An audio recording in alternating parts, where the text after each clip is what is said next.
We'd like to call the meeting to order. Ryan Hunter called and he's stuck in traffic. He'll be a few minutes late. What we're going to do first, which isn't on the agenda, is John Hines, Director of Municipal Services, is going to introduce some new people to the team.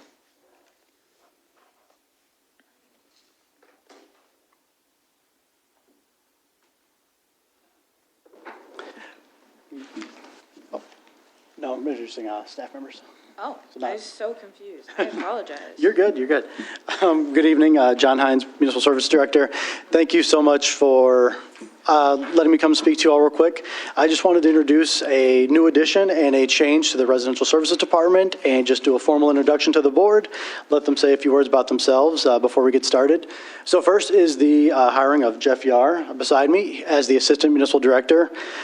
Jeff has been with the team now. This is his third week. He comes from a construction background, and honestly, it's been fantastic to get to know him and to work with him so far. He's working very directly with our Parks and Grounds team, our building maintenance team, and can already see a positive impact he's had on the team, on the township, and just some fun, exciting ideas he's got for the parks. So, Jeff, I'll give you a second to say hello. Okay. Hi, I'm Jeff Yar. Born and raised in Ann Arbor and Pittsfield Township. I currently reside in Ann Arbor. Went through Ann Arbor Public Schools and graduated Eastern in construction management. I have worked in both the public and private sector, and most recently, I've owned my own general contracting company. So I figured it would be a perfect fit for working here at the township. Welcome. Thank you. And the second introduction is for Josh Kugler, who is our new Recreation Service Manager, effective as of yesterday. Josh has actually been with the township since 2021. He's been a recreation coordinator overseeing sports, some of the events, some of the enrichment programs, and he's done a fantastic job. He's very personable with the residents. We get compliments on that every season, and he's grown our youth and adult leagues by leaps and bounds since he came on board. So very excited to see his plan for the future for the Recreation Department come into action and to work with them. So. Thank you. Like John said, my name is Josh Kugler. I've been with the township now for about 2.5 years and am very excited to continue to grow the Recreation Department, working closely with you all to have our vision of a thriving Recreation Department and programming and all of that come to fruition. So thank you so much. Thank you. Welcome. Congratulations. Thank you.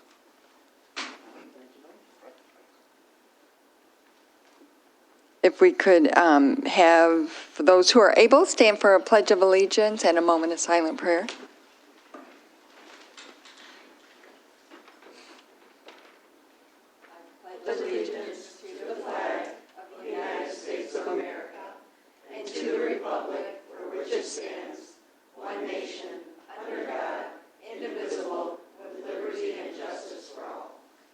Remain standing for a moment of silent prayer.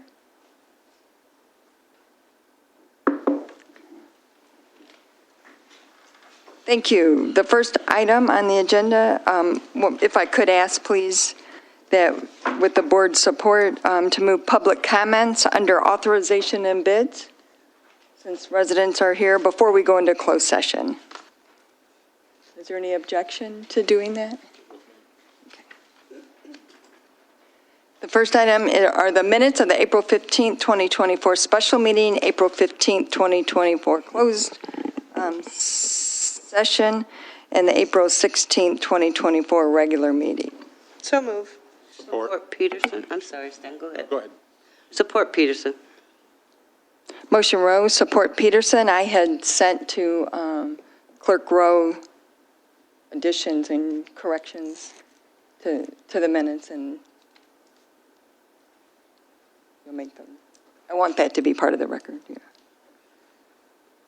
Are there any other corrections or additions to the minute? Yeah, I had a few, because I thought we were supposed to bring them to the meeting. So, on the first page, I wasn't sure and maybe you already have some of these, Supervisor Stumbo, but it said the motion to, and supported by Trustee Hunter. It's the very last part on the first page.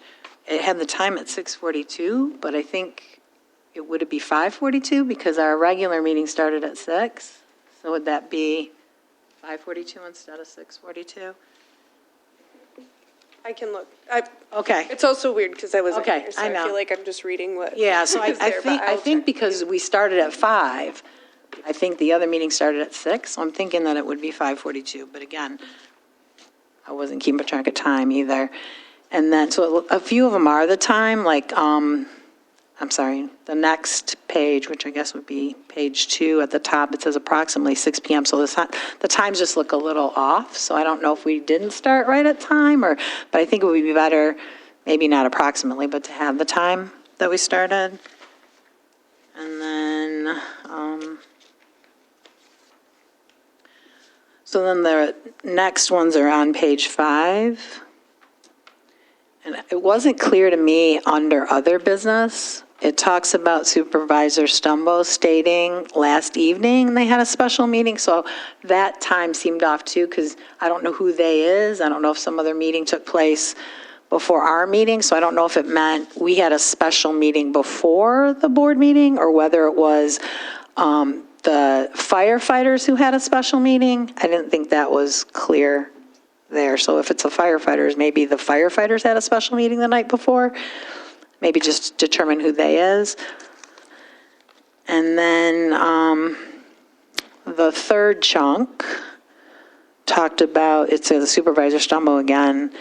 She said, we started by ways to attract new firefighters and move into how to retain them. So I think it might be like negotiations started. I'm not sure how that was worded. Whether, you know what I mean, that part right there, just to be a little clear about who started with that. And then the next paragraph at the very bottom, in Attorney Winter's comments, it talks about, he said those firefighters who will be classified as a 1 will have more leadership, will have more of a leadership position, and would have, I think we need a minimum of 5-year experience. So it says would have 5 years, but I think what we meant was a minimum of 5 years. And then at the end of that one, he said they upgraded the pension for the firefighters. I think when we talk about the upgrade, we might want to, I don't know, maybe that's the term that was used. I don't know if there's something more specific that we can say about what that pension upgrade was. I mean, if it was just that we upgraded it, just, I'm not sure what that upgrade meant. And then, you want me to slow down a second? No, You're okay? Okay, and then the last part was Trustee Peterson stated that the contract was a good one. And then it said, it is happy the firefighters union is bringing it to the board this evening for a vote. And I'm not sure that's the process. I think they voted, and then I don't know that they bring it to us, or if it's the negotiations team who brings it to us. Like they passed it and then. Yeah, that's some clarity around that. And then, Can I just comment on that? okay. I think the comment was that, and I thank you for catching, I didn't catch it, that I said that it was a great contract for the firefighters, and that I indicated that we would be voting tonight on the contract, I believe. So I just think it's not worded, and I was grateful that the young man got up to talk about the contract, and that's what my statement was. I wanted to hear from the president, which was pleased with the contract. So I don't know if that's part in it, but just a little bit clarification. Thank you. And then the very last one I had was on the last page, where it talks about me thanking the firefighters team. And I don't know my exact statement, but I know one of the things that I really appreciated was the work that was done to address the 2-tier system. So I would like to see at least a statement like that, whatever the statement was. I don't recall exactly what I said, other than I was grateful that everybody worked on, because I think that's the part where I said it takes a lot of cooperation. It was that idea that we were working from a 2-tier system, trying to resolve that. Thank you.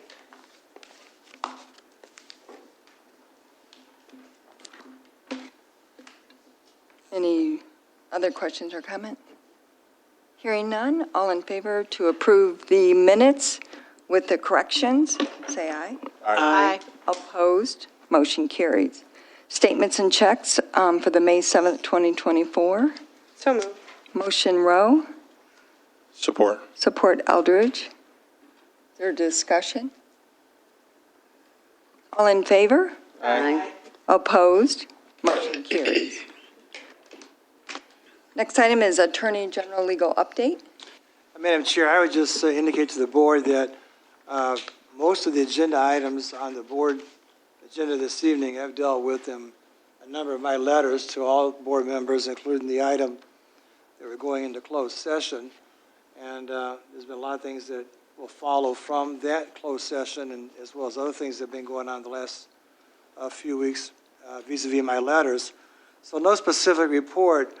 I would like to at least maybe pose some questions to the board in regards to at what point in time the board needs to be more maybe involved with the issue involving the planned removal of the Ypsilanti Peninsular Dam.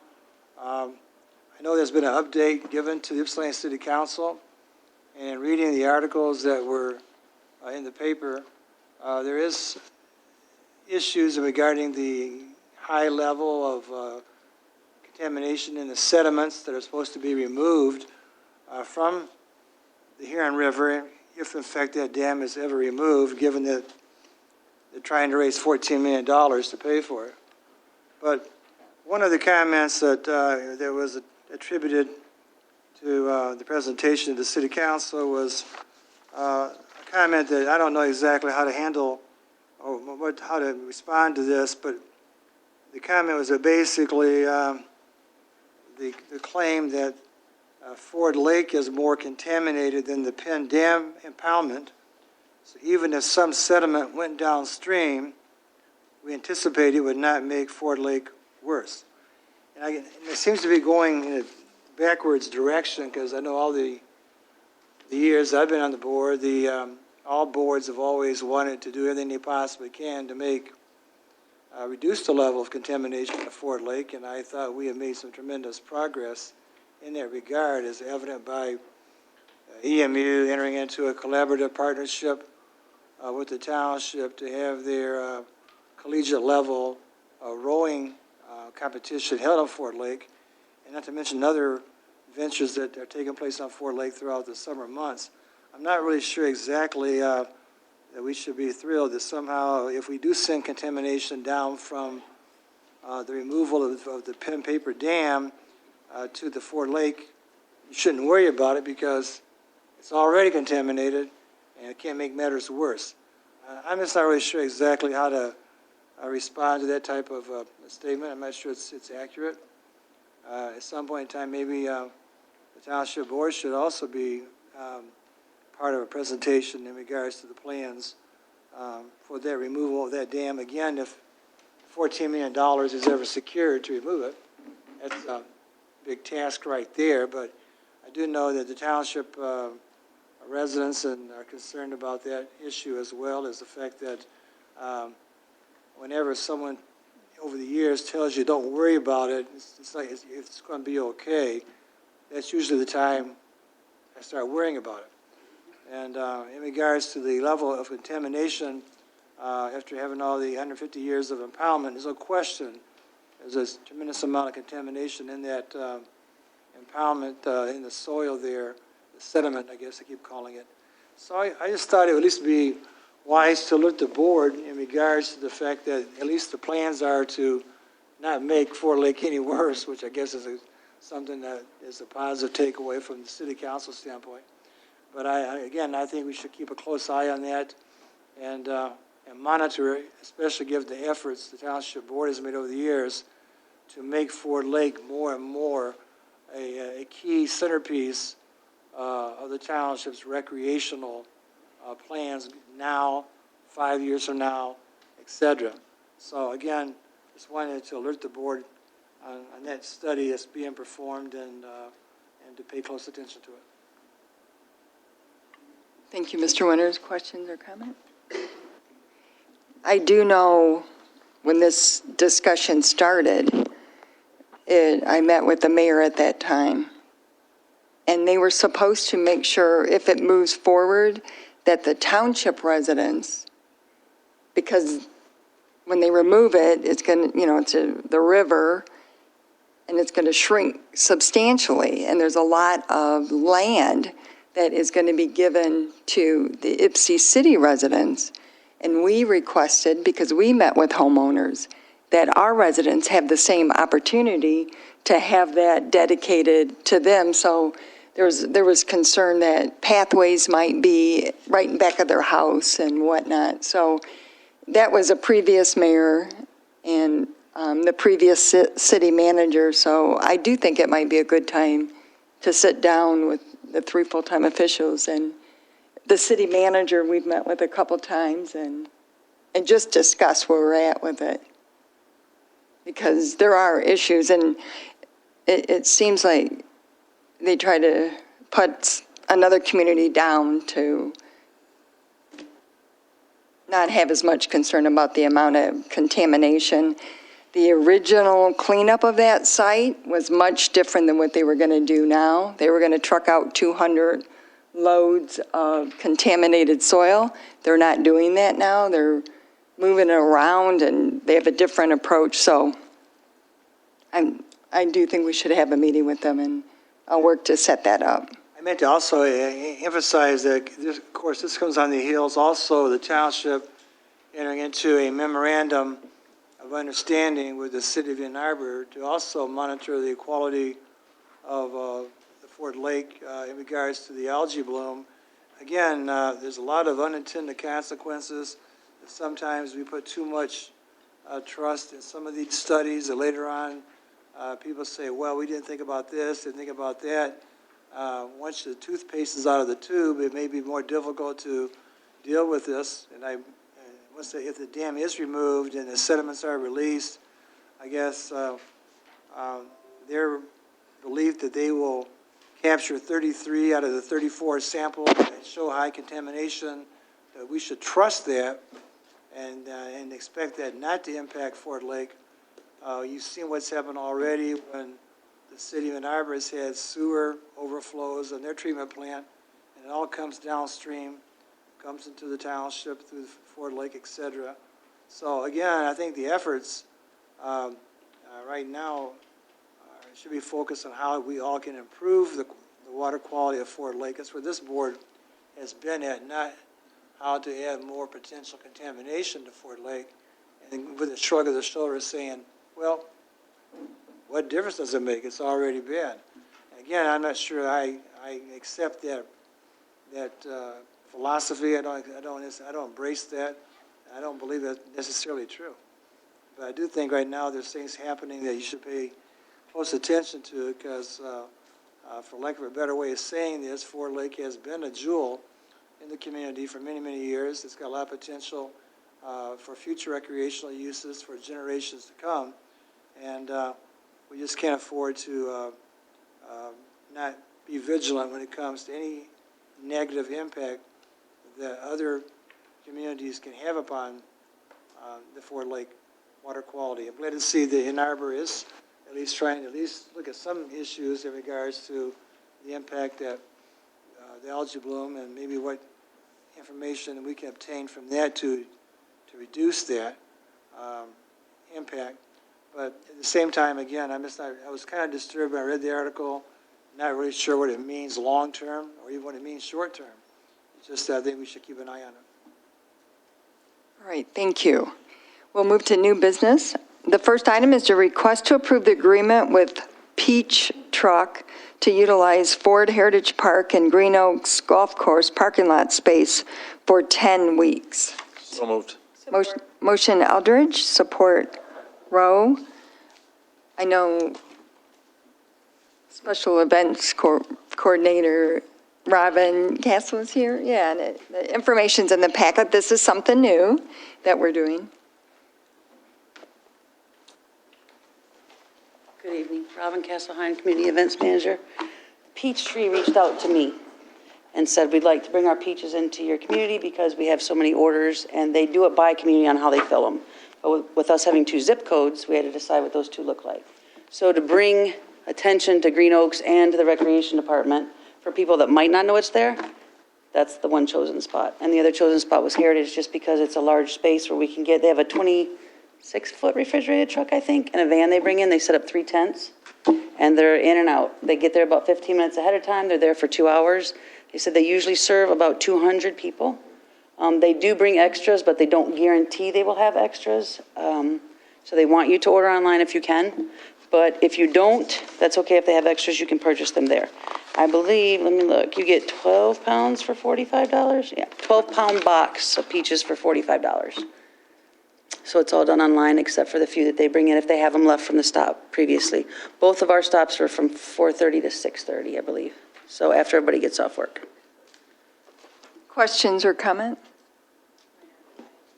I was wondering, so Swanson? do they set up and then they take down and it doesn't stay there for 10 No, weeks? they literally come in with a refrigerated truck and a van that has a couple tents in it and a bunch of workers. I give them 15 spaces that I've marked off for them.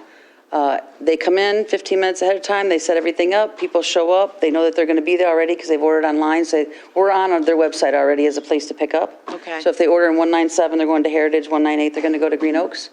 People come up, they've already ordered, they show their phone, get their stuff, and off they go. And then they clean up everything, including all of their garbage. We don't have to do anything other than reserve those 15 spaces. But it's a good time for me to maybe go up there and talk about events, so I might show up to a couple of them. Wondered about so I know like when someone does fireworks, they have to go before ZBA. the ZBA. Does this have to do that, or is it different because I think the fireworks stay in place? But it made me think about that other requirement, so I didn't know the difference Not to between my those knowledge. We two. took it to Attorney Winters for the contract on it. If it does, it's beyond anything I know about, honestly. And maybe the fireworks, so does anybody know the fireworks maybe because they're in a business district? I know that every year, the fireworks that are over off of Ellsworth. Isn't that because they Hewitt. set up and stay though for a while, or? That's on private property, it's not in a township park or, So if they use the township park, they don't have to go to do the that ZBA, process. yeah. This is something new. It's just new precinct. Fletcher, my Fletcher can man. answer my question. I can comment on this. Your name for the My name's record. Fletcher Ryer, Planning and Development Coordinator with Ypsilanti Township. With the new zoning ordinance amendment that was adopted in 2022, fireworks tents are a simple zoning permit through the Planning Department. They used to have to go to the Zoning Board of Appeals for an approval, but no longer. For firework displays and large fireworks shows, that would be a function of the Township Board. Fire Marshal would review that. For what Robin is talking about, this I would consider to be a special event with the need for board approval. Thanks. Thank you. Madam Chair? Yes, trustee Peter? For those that don't have a package or didn't see the package, Robin, just give me some information so I could tell people, where's these peaches from? Georgia? Georgia? Yes. That's what I They're thought. picked 24 to 48 hours in advance, and they're immediately brought here to us. That's the second So when you question. get them, they're very ripe. So there's instructions on how to roll them a certain way or wait a certain amount of time before you actually eat them, because they come in too ripe. They're hard. They're just picked. Okay, and you tell me again, because you said it real fast, what's the process of ordering? Yep, you go online to their website, peachtree.com. Yep. And order what you want, and then you show up at one of the places, 48197 would And be show your Heritage. phone. On 98 over there, yep, and you just show up, show it to them, and get your peaches and go. Excellent, thank you. And it's done in other communities? Oh, yeah, yeah, I was happy they brought it here. Yeah. And they reached out to you because of all the people who order them? Yes, because there was a large order from within the town, obviously enough to cover both sides Yeah. of, yeah. So putting it at Green Oaks in the Recreation Department was huge for just exposure for people that might not know it's there, because it never fails. Somebody says, I didn't know you had a golf course here, or I didn't know you had whatever. And then obviously with Heritage being the larger side, we'll put them over by the ball fields, so it won't interfere with anything else they have going on. But there is not soccer or anything on that night. We did check with Josh.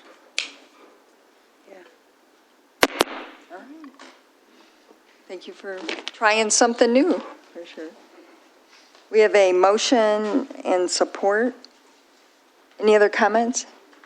Been reviewed by council. All in favor? Aye. Opposed? Motion carries. Number 2 is a request to approve change order with A.R. Brower for the Ford Lake Park shelter improvements in the amount of $32,863, which is budgeted. So move. Motion Rowe. Support Swanson. Good evening, John Hines, Municipal Services Director. I'm here with Elsie Jorgensen from Spicer Group to answer any additional questions. But we are bringing forward a request to approve the change order number 1 with A.R. Brower for the Ford Lake Park Shelter Project. This change order is going to focus on Shelter 1 and the asphalt walkway to the shelter. The shelter walkway is currently has tree roots growing through it. It's cracked and deteriorating in many places and makes accessibility up to it a little bit difficult. It's not impossible, but the tree roots, especially being so close to the tree line, is a big issue. And if we're going to complete all this work to the shelter, it's recommended that we also do the pathway as well, just to help people get to the shelter. And the second part of the change order is for shelter number 2. Shelter number 2 is unique to the township. It has grills inside the shelter that go through vents, through the hood, through the roof. The grills themselves are cracking behind them. It's caused a lot of issues with leakage through the vents from the roof as well. So their suggestion would be to remove the grills, have a granite countertop, so we would cement where the grills are now, granite countertop, clean the area, remove the vent in the hoods, and then have a smooth roof over. And then our Parks and Grounds team would put more grills outside the shelter like we have at other shelters throughout the township. The Questions? total cost for that is $32,863 that we do currently have budgeted in that line. Questions or comments? Madam Chair. John, I know that we've briefly discussed this, and this is not directed at you, but I just find it very frustrating that we continue to have this pattern of bids that we receive in, we accept a price, and then there's all of these other things that come up afterwards. And I know me and Supervisor Summo have talked about in the past, a purchasing clerk, and someone that can really vet this. However, I'm not sure that this particular situation would have been any different in this case. But $32,000 is it's a big purchase or a change order, for work that hasn't even really began.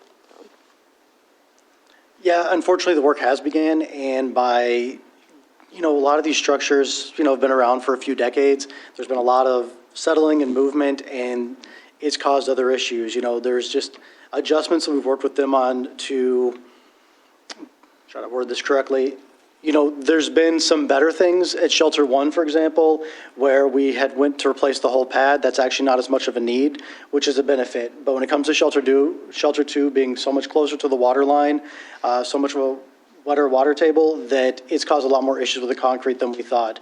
Shelter 3, on the other hand, is better as well. So 2 of the big 3 there are better than we kind of feared, but the biggest one, Shelter 2, is more of an issue than we originally thought. And, the walkway to Shelter 1, we probably could have included that or should have included that in the original bid package. You're exactly correct. But when it comes to the other things with the shelters, a lot of that is finding out once we get in there. Madam Chair. Trustee Peterson? John, so tell me, when you fix those concrete, the walkway, how far are those trees away? I know roots grow. So will those trees be removed, or you're just going to be able to fix it by tearing up the concrete and the roots? I mean, how do you stop the roots from doing it again, or is there such a thing?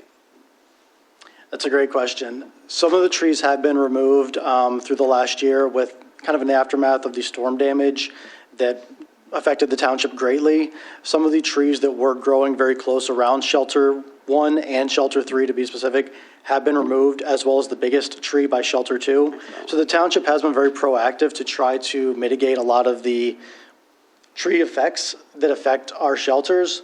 Mm-hmm. The biggest thing is going to be for them to pull up the pathway and then grind down the roots and grind them down far enough that it is not a problem again in the very near future. Okay, so those trees that's been removed, did you replace the trees at a further distance or no? We replaced them, the trees that we lost last year, we did replace it the same number in Apple Ridge, and I'm currently reaching out to the county to look to plant more trees in the township for this year, because I know, a greener township is a better township. Thank you. Other questions or comment? So I wanted to support trustee Heather Gerald Rowe's comment because I agree that's a problem. And I know that when this one was originally brought, I think I talked about the girls, like what were we going to do with the girls, and brought that to someone's attention. So it is concerning that we keep having large changeovers. And then I know that in that pavilion itself, like those grills were designed to like be inside shelter kind of when you're grilling too. So I'm wondering about that because some of the smaller grills that we have around the pavilions, I don't know if they're going to meet the needs. I mean, so hoping that this is going to include a grill that's, because it's pretty much that whole wall and there is grills that you could use, right? So I'm hoping it's not going to be one of those very small grills that are kind of rocking all over the place that is not going to be as useful. And then the other concern would be how we're going to, like when there's holes in something, right? Like taking those out and making sure that that's all going to be secure when we're removing it, because we're not going to replace it and put stuff in. There's just making sure that that work is going to be stable if we're removing something out, and we're not going to have a problem later on with that. So the preliminary discussions, of course, barring this being approved, would be more of the double grills that I'd say 6 feet across, if I'm not mistaken, it's 5 or 6 feet. So yeah, not just the singular grills that are kind of planted around the park, because I know that is a really big benefit to have that structure. If they were to be removed, we would fill in the spot where the grills are currently with concrete, level it out, and put a granite countertop on top of that. So residents would still be able to utilize that. One is the countertop space would be really beneficial, and the electrical outlets are still behind there, so they could bring their hot plates, crock pots, what have you. If this were not brought forward, we would have to then have a discussion about repairing them because they're now crooked from, again, concrete settling differently, they're cracked at the back, and there are other cosmetic issues. I think we understand that. Oh, okay, sorry. That's stuff that could have been visible when somebody went out there to, you know what I mean? The stuff you're Yes. talking about. I mean, this is a little different than like some of the changeovers we've had where, like Galt Village, for example, people weren't able to get in. And then once they got in, they discovered something. I mean, the pavilion is exactly the way the pavilion is and what needed to happen. They had access to go look at it, see concrete, that, to have that, to make those assessments. That's all I'm 100% saying. correct, yes. Any other questions or comment? When was this bid? I think we accepted the bid at the first meeting in February. We bid it in December with the January bid opening. And ARPA, this was on the ARPA fund Correct. list, and it's still within the current budget. Is that what I Yes. heard you say? Okay, I just wanted that clarification. So we have a motion in support. All in favor? Aye. Aye. Opposed? Motion carried. The next item is a request to approve an agreement with the OHM Advisor to provide engineering services for the redesign and rebid of the Civic Center pond in the amount of $9,900. So move. Support. Motion Rowe, support Eldridge. Madam Chair. Yes. I just wanted to, or sorry, go ahead, John. I can Please. wait. I can hold my comments. Go for it. I was just going to just share with the board and John, like we've had a few conversations about it, and I'm just, I don't know, feeling a little like maybe we should just kind of pause on the pond for now. So I would be in favor tonight of just like pausing, tabling until we can have some further discussions before moving forward. So I didn't mean to jump in front of you, John.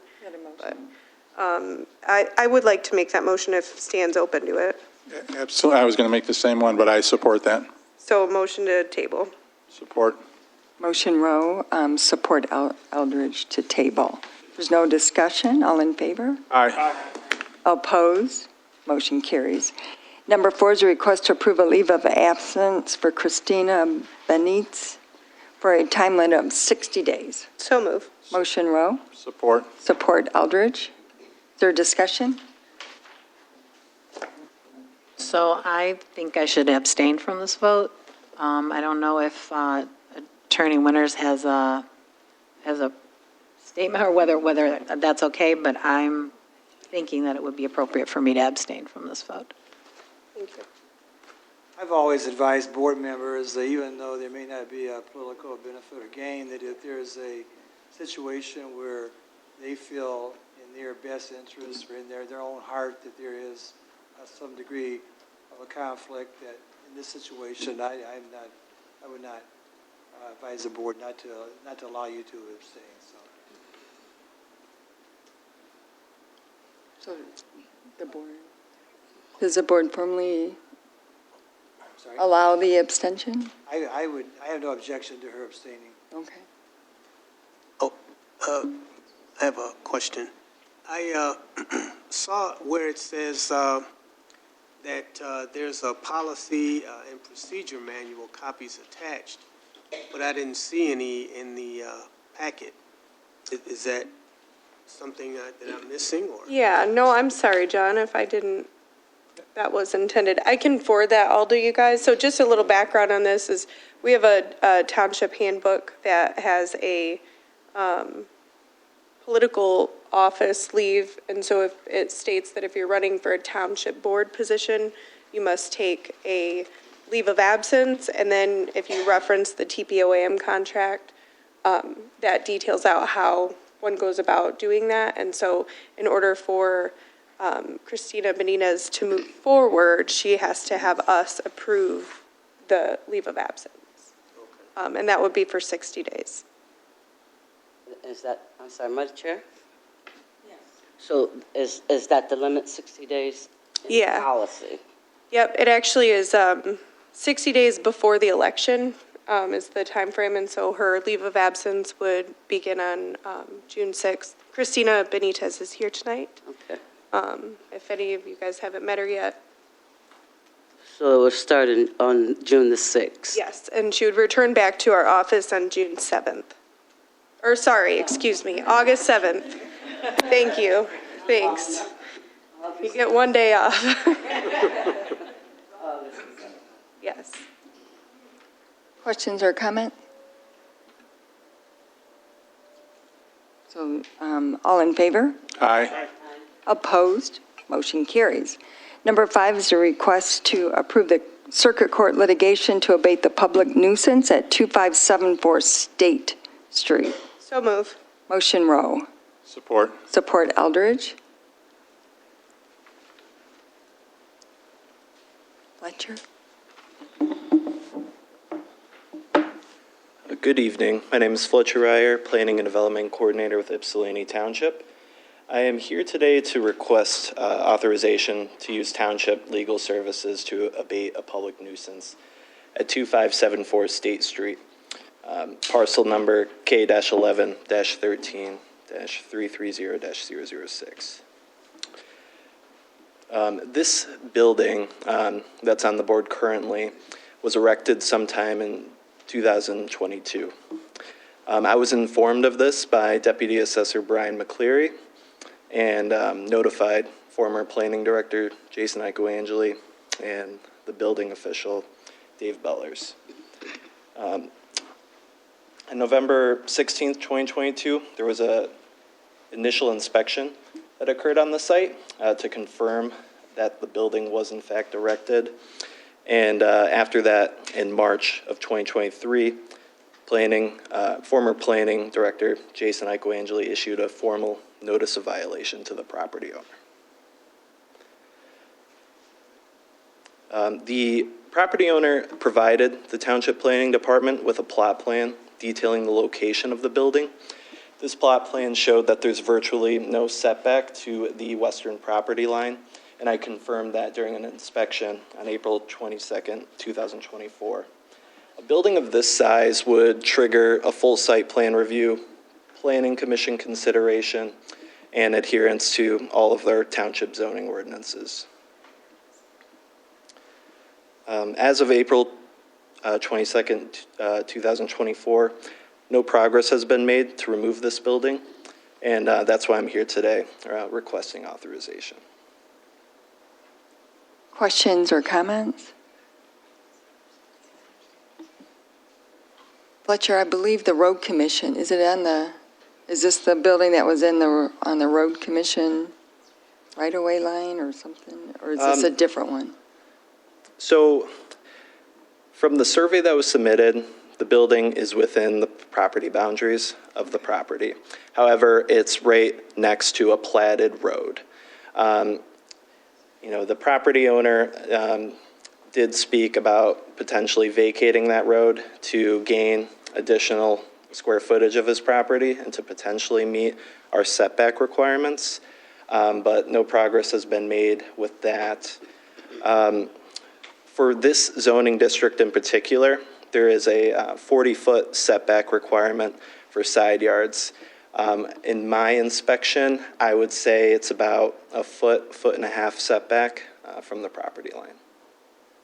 Mr. Winters, have you reviewed the? Madam Chair, in addition to what Fletcher has advised the board, is also a public safety issue here that is also a component of this property, and that being that the 100 by 100 building was erected without any footings being put into the ground to secure this building. In other words, right now, according to Chief Building Official Bellers, irrespective of the setbacks, irrespective of the variance that you might otherwise seek if you had followed the procedure, this building cannot remain because we've seen, in fact, you may get a high wind event tonight. We've had high wind events that took out a carport, that took down a boathouse a number of years ago. And this structure right now has been built without any of the necessary code compliant in regards to footings and other building code requirements. Now, I have talked with the attorney for the property owner, and he's very much well aware of what's going on there tonight. He'd like to at least explore the possibility of how he could have footings put in the building.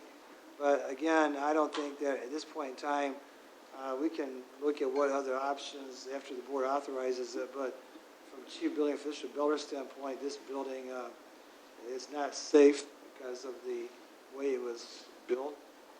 And it goes back to some people's philosophy that it's better to ask for forgiveness than permission.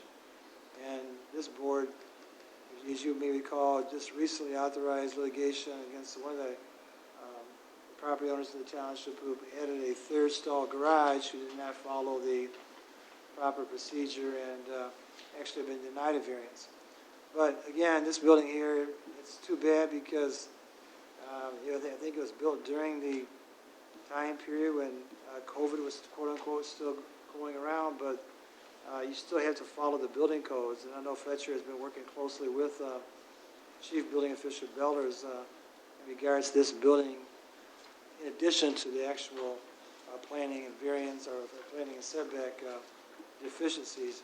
So I just wanted to make it quite clear to the board. It's more complex at times than what you first might think when you think of a variance. You have employees out there, you have customers out there that come into that building, and again, it just cannot remain in that condition. That's why it was placarded with a do not occupy placard back over a year ago that's been totally ignored. So at this point in time, I don't think that the board has much of a choice but to proceed forward. If there's a solution that can come back that I'm not aware of, then we'll bring it back to the board for consideration. But right now, it's not a safe building. Questions or comments? Trustee Swanson? So I'm looking at that picture right there. And so it's got tanks there too. Like if they had come forward with planning, there would probably be some conditions for how you can put tanks next to a building like that. And then there's like wood, because I see some pallets there. So I'm just wondering, would that have been part of the review too? Absolutely. The fire marshal would have reviewed the location of any gas or fuel tanks. Those right there are used to fuel the dozers that they have on site. What I will say is that the inside of the building, I didn't walk in, but I got a good peek inside. Essentially, it's full of storage racks, as far as the eye can see, of different automotive parts from the dismantled vehicles on site.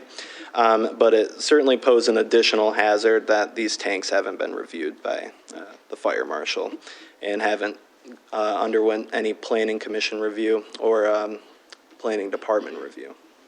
So it also looks like from the picture, it looks like there are openings, like the seam on the corner over here. Is that accurate, or? The building, the siding of it, seems to be constructed with roofing materials, something that you wouldn't typically see on a commercial or an industrial building. And the holes that you see on the side are holes. Yes. It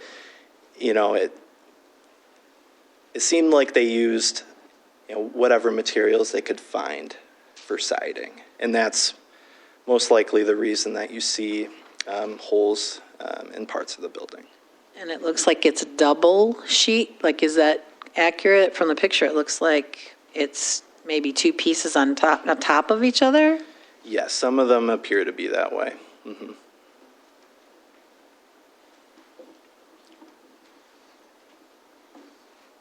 I agree it's a safety issue. And why does anyone think they can just come in and put a building up like that with no approvals?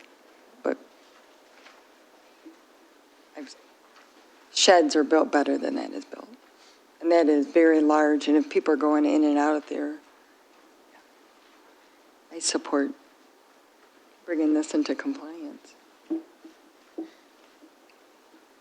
So we have a motion support. Any other comments?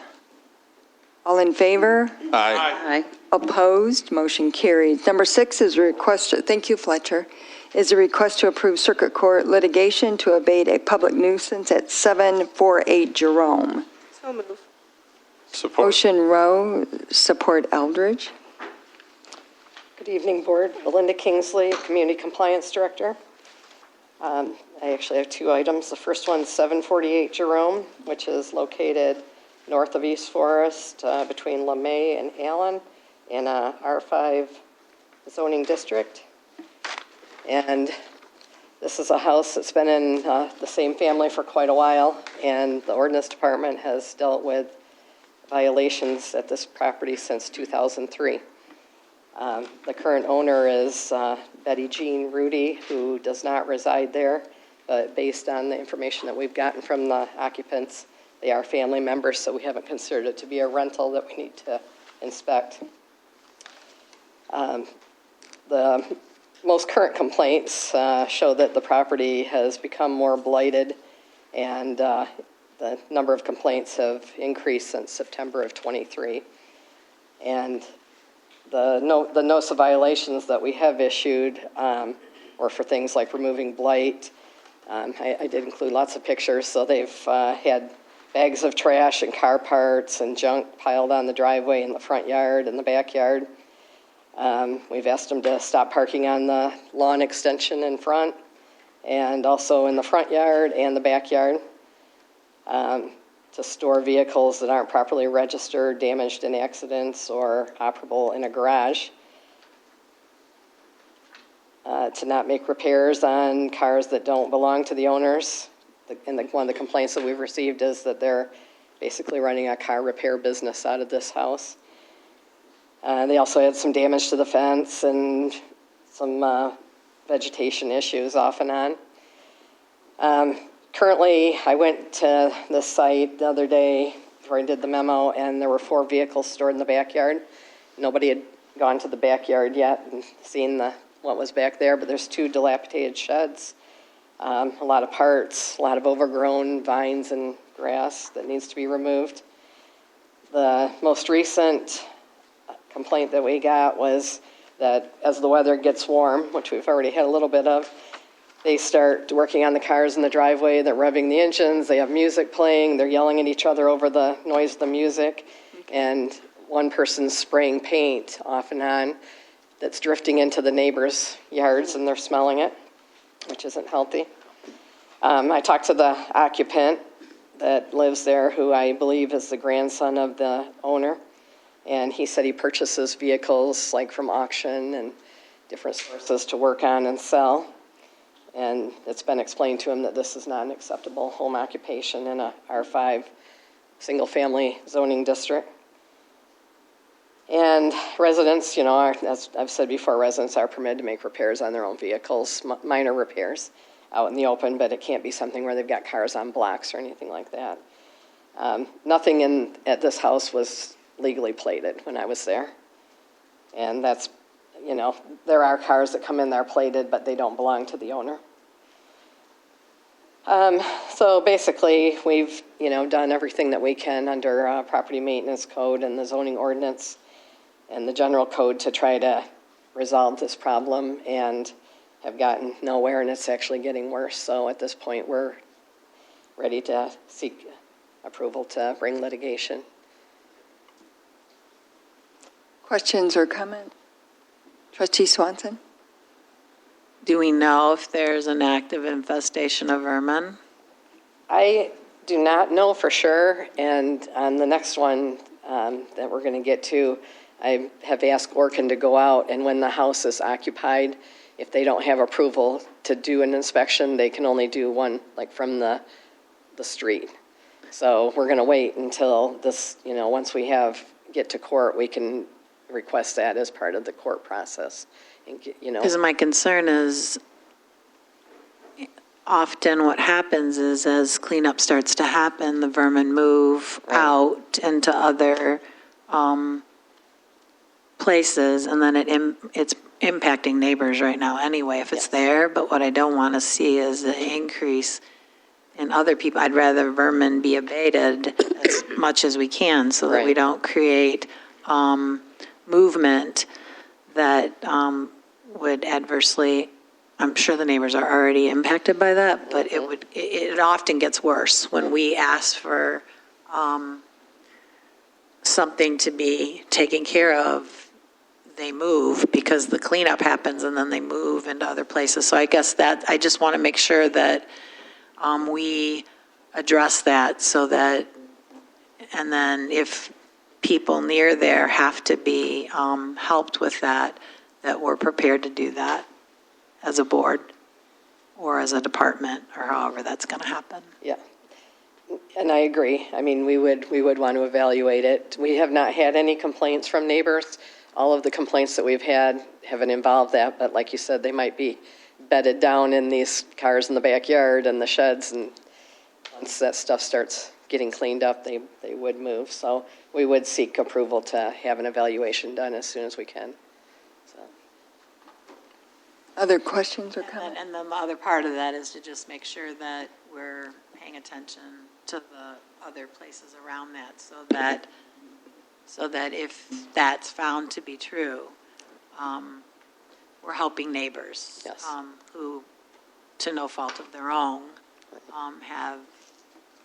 could have an issue that needs to be helped.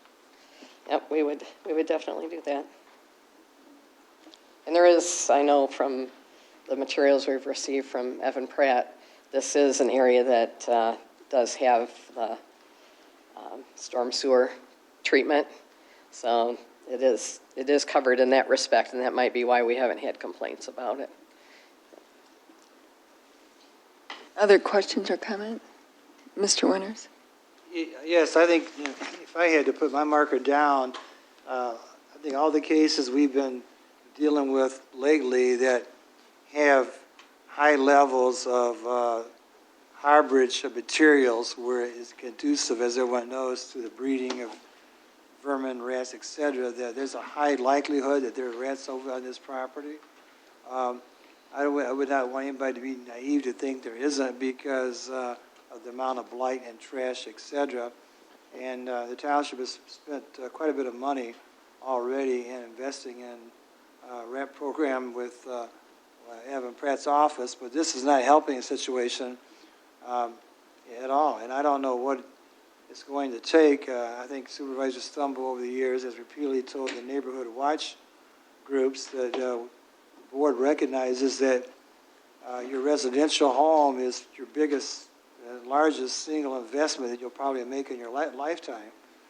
And it's hard to get our brains wrapped around as to how many of these we sometimes have to deal with. I do know that talking with Director Kingsley that her staff is exhausted on too many occasions responding to complaints. So we do encourage neighborhood watch groups to let us know problems in their neighborhood, because you can't be everywhere all the time, as they say. But this one has probably just gotten to the point where it's going to take a lot of cleanup. And you don't want any neighborhood or street to become a point of no return. And so one house like this and the impact it can have upon affected properties can go quite extensively. So I think that first thing we'll want to do is have Orkin come out there and do an inspection once we get into court and get authorization to do that, because you are going into the summertime. And on all these properties, I mean, everybody knows how short-lived Michigan summers are, and people would get cabin fever for being inside for 6 months out of the year. And so when you have opportunities to be outside, you take advantage of it. And it's not fair to people not to be able to enjoy the outdoors in their own backyards because of what goes on with other property owners who, whether they're tenants or whether they're owners, the impact is still the same. And it's just too bad it has to come to this. Well, we may need to think about, I know just from a previous abatement that took place and then cleanup, we may have to think about, because I think once it's taken care of at the location, there's a thought that it's finished and the bill for Orkin and all that's paid for, but it doesn't really take into effect the after effect for neighbors. So I don't know the answer to that. I know that when it's cleaned up, people are thinking like they pay their bill, they're done. But then it doesn't seem fair then that other neighbors are responsible for kind of the upkeep, or maybe there's an amount of time. I'm just not sure. I appreciate the work that's been done, so this is not a criticism. I mean, this is going to provide relief when it happens. I'm just trying to learn from other things that have happened where there's frustration because it is cleaned up and we're releasing it. And at that point, if they pay the bill, then the township is, anything we're helping at that point is we're helping.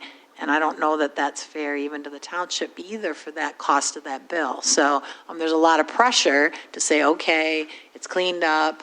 I want to end the Orkin service, but it's not that easy once they move off to other people's property. And it's hard to know, like, where they're living. It's hard to contain that, but the frustration is I think we have to trust the residents who are telling us, I didn't have this problem until that happened. And then there's some, like with the sewers and stuff, I hate to berate it. Every time we see this is my concern, because I know how stressful it is for residents to have to deal with that issue. So maybe that's a long-term way we think about. I don't know what the answer is, but once we start that process, what is the responsibility if it's determined that there is one, and what length of time does that last when you consider the impact on close neighboring properties? I know we've done it on other properties in other areas of the township. They put bait out and determine, and Orkin comes out and does an evaluation, and it goes. And then it's put on part of the legal request for reimbursement or on the deed, or that has to be paid before. But we have done it in other areas. And we have Auburndale was one, I think, was the street that we did it. That was before me.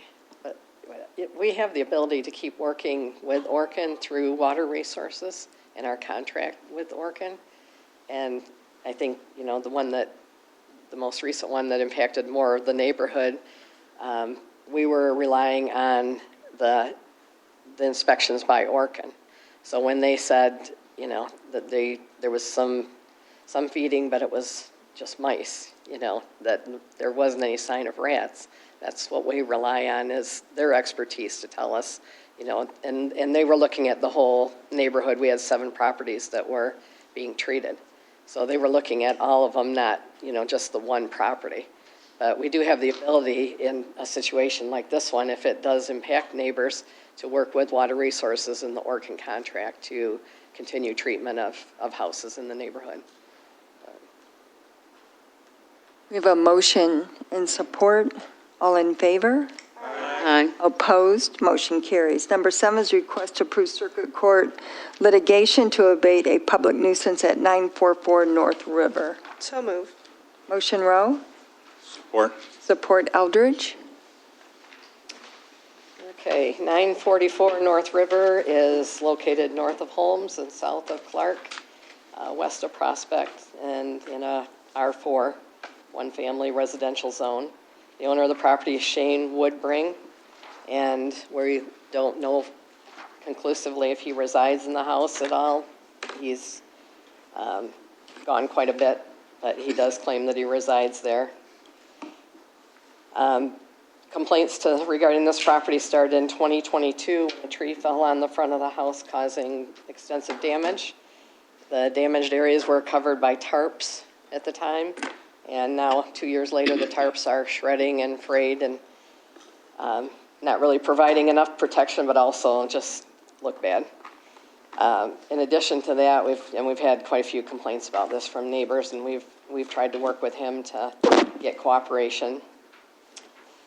He has an open pit that's dug around the property like a moat, and it was, my understanding was he did some foundation repair work, but then he didn't fill that open pit back in. So it's a danger to the neighborhood. There's 2 pods that are in the front yard that you can use for temporary storage, but they've been there for 2 years. We've asked him repeatedly to remove those. He has multiple utility trailers, open trailers, closed trailers, everything scared around the front and backyards. And he has temporary structures that are disintegrating, like the tarps on the house, that are in the backyard. Those are not, temporary structures are not permitted under the zoning ordinance. There's a hot tub that's stored in the backyard, covered by a tarp, and then all scattered around the yards, piles of wood and concrete and tools and equipment. And again, the rodent harborage with overgrown weeds and brush. And I did have Orkin look at this one, and they could only look from the right of way because they weren't sure if the structure was occupied or not. And we had not been able to get consent from him to do an inspection. So they will be going back once we have approval from the court. The building department met with the owner to do a pre-permit inspection in 22, shortly after the damage occurred. And he stated that he was not going to be doing any work right away because he was working on the insurance negotiations for the settlement. Some of the repairs that he has done, like the repair on the foundation, there was no permit issued for that or any other type of work at this point. And on several occasions, he's told the building department he's going to be submitting plans. He wants to add a second story. He wants to build a garage. He's also trying to get an alley vacated and, gain that property for himself. I've made it clear that's not what we're concerned about. If the house needs to sit vacant, we'll do a vacant registration, do an inspection each year, and make sure that it's, secured and safe to stand vacant.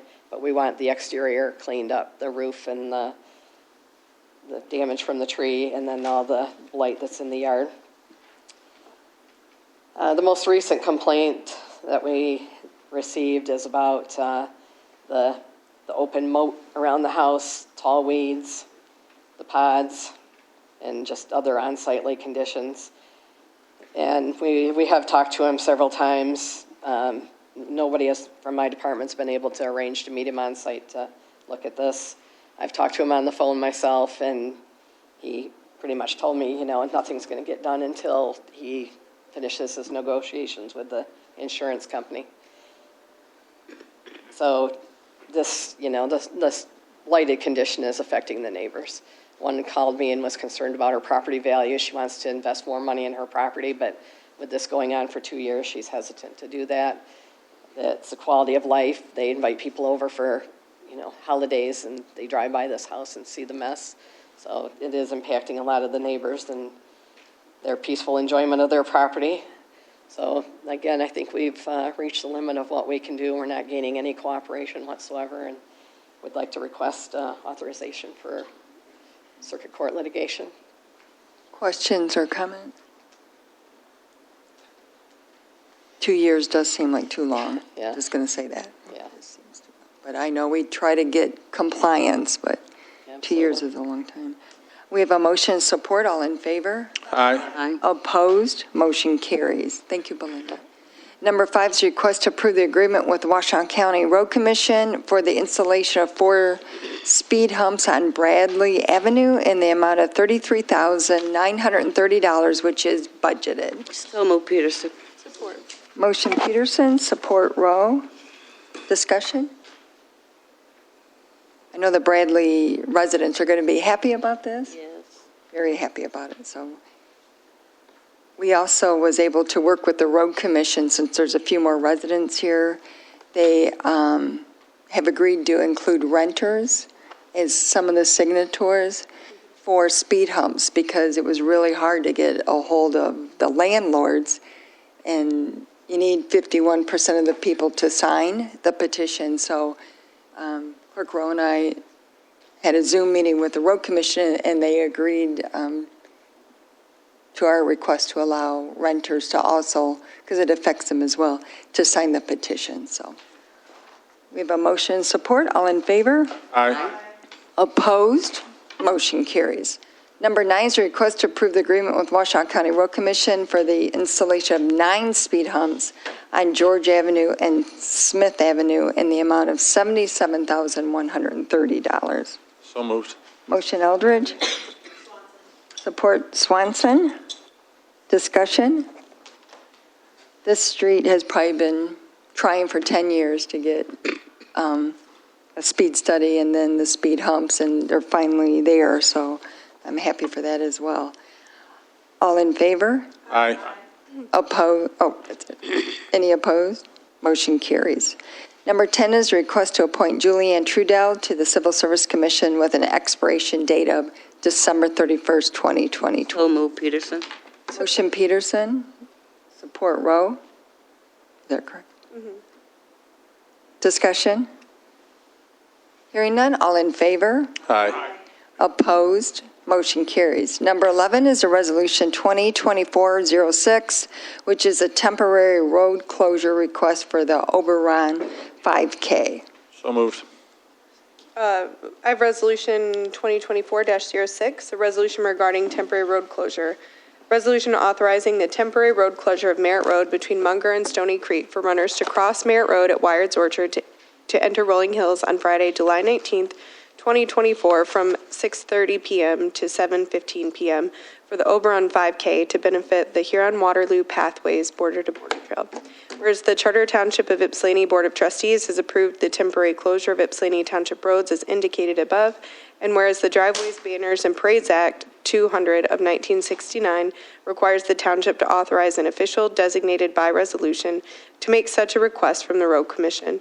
Now therefore it be resolved that the Township of Ypsilanti Board of Trustees designates and agrees that Randall Stepp, owner of RF Events, be authorized the official designee in this instance when application is made to the Washtenaw County Road Commission for the temporary road closure. I would so move the resolution. Support. Motion Rowe, support by Eldridge. Discussion? Hearing none, all in favor? Aye. Opposed? Motion carries. Number 12 is a resolution 2024-07, temporary road closure for the Run Scream Run 5K. Clerk Rowe.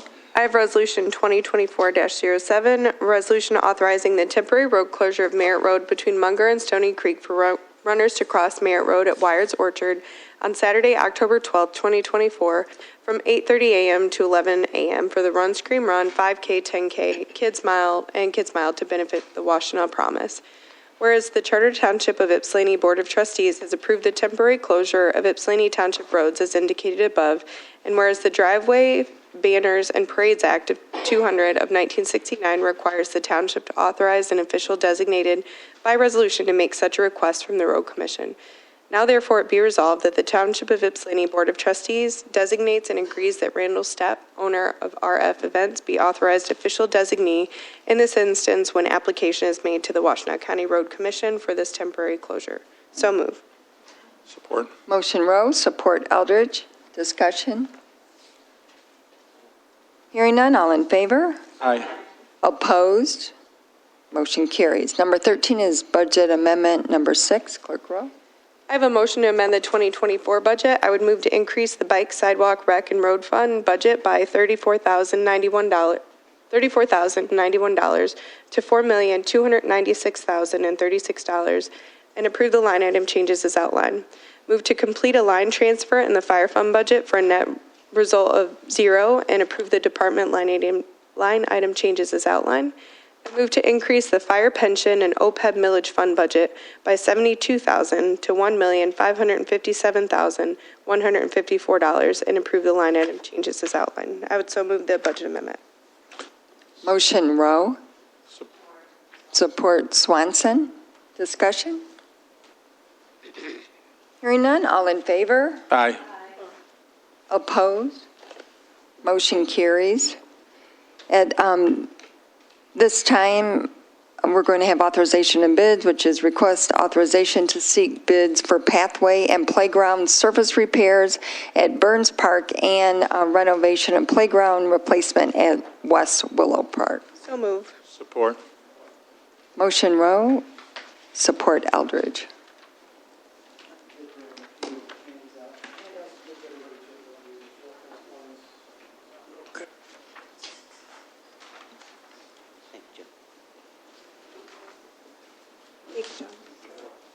Okay.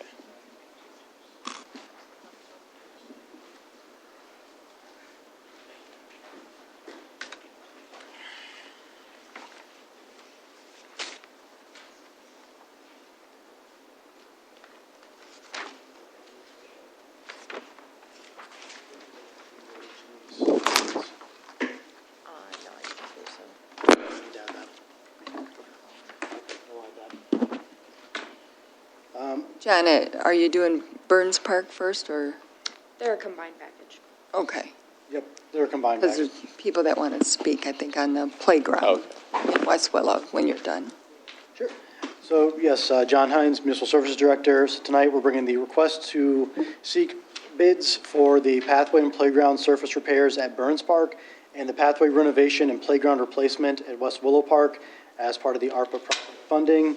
This is 2 separate projects that were approved by the board, but we're bringing them to bid together because the work is similar, and we went about getting research from the neighborhoods in a similar way. What I've given you just as a handout, part of it is for Burns Park, part of it is for West Willow Park, and it's just what the community engagement sessions we held in November were for each park, and the responses that were received via those meetings or via email or phone call after those meetings. We did send postcards to both neighborhoods looking for feedback, and the map that's included for both shows the 4 spots that were focused on what was approved by the board to focus on for the parks, and the residents of each neighborhood were asked to prioritize each 1 through 4, and we used that as a justification for how we put the bid package together. For Burns Park specifically, there was a lot of residents from that neighborhood sent in emails or came to park commission meetings and board meetings to voice their, I would say, displeasure with the parking lot proposal. So due to the amount of feedback we got, we really focused our efforts on the playground and pathway. Their most common answer for what they'd like to see improved was the pathway around the park. That's paved in some areas, it's sidewalk in others, so we would focus on all 4 sides of that. And then the playground, due to the size of the playground, it's actually in 3 separate sections. The biggest complaint they had was not the equipment itself, because it's still in good working order, but the surface itself, which has a lot of weeds and thistles especially that come through. So this bid package focuses on removing the existing mulch, the bottom layer, resurfacing that, redoing the edges around the playgrounds, and replacing with the mulch, as well as the pathway. For West Willow Park, their rankings went, I believe, let me just triple check here.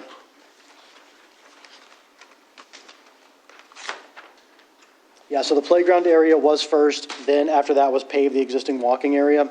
So the proposal before you with a mock-up of the playground that is being proposed by Spicer Group is to replace the existing playground itself, as well as the mulch and the base layer and the decking around, and to do the walkway around the park. Limestone is the primary bid, with paving it as an alternate, depending on how the funding comes in, because I know it is a priority. Could you speak into the microphone, please? Repeat that. Trustee Swanson? What you said about that. Yeah, so West Willow, the proposal is to replace the playground overall, as well as the base layer and the siding around it. Then redo the pathway with limestone is the bid in its base form, but we're using paving the pathway as the alternate, Okay. So depending on pricing. Not poured in place for playground service, right? Yeah, now I Hear can you. let Elsie speak on that a little bit. We did explore that option. Okay. Yeah, we did explore several surfacing options for the playgrounds, but poured in place is very cost prohibitive. I think we were quoted recently at $50 or $52 a square foot, and that, I think for West Willow, brings the cost of the poured in place well over $100,000 for that alone. So it just didn't fit within the budget for either park. Are there questions or comments? Yeah. Hi, my name is Tayvon Allen, and as a member of the Storytelling Action and Advocacy Group, I sincerely appreciate the opportunity to address you today. However, we have some concerns regarding the ongoing renovation progress. We believe it will be beneficial to pause and engage more with the community's input. During our collaborative sessions, we discussed several amenities for the park, such as additional seatings and trash cans. Additionally, we want to emphasize the importance of having separate areas for like the older and younger kids to play. And that's pretty much it. Thank you for considering our feedback. Thank you I want for to pass coming. this on to Lance. John, is the So the additional benches and are not part of this? Correct. What's part So of- I know we did speak on that because I was sent a very nice email. No, look, if you could speak into the microphone. Yep, sorry. please. Thank you. I was sent a document that was put together by, I believe, most of the members of the group behind me that laid out a very detailed and outstanding plan for the park. I know I did respond back to Akeen, forward to Lori, who was able to attend a meeting last Friday, a meeting with the group. But this is just the second part of the ARPA project. It would close it out for the funds we have available. The first part was the shelter work that is actually currently ongoing with A.R. Brower. They replaced the deck, I believe, this week. When Lori and I were out there last week, they had started the work. I know they've not painted yet, but they did fix the shelter, and that's currently waiting to be closed out. But as far as when it comes to adding new benches, upgrading and lighting, it is something that we have discussed, and it is part of the plan that we can look to do outside of this funding and still fall within the project timeline for this, but also the park goals. Because again, the document that was put together looked fantastic, and I would like to find time to actually sit down and discuss that, because we can look to do that at any point, not part of this project. Hello, Hi. my name's Lancelot. I'm also part of the Storytelling Advocacy Group, and I'm just going to add on to what Tavon was saying. Thank you for your time, first of all. Us in the community of West Willow really care about our park, and I know you guys have been too, and thank you for helping. We know that you guys have been working hard, and I guess we just want to make sure that we're constantly on the same page.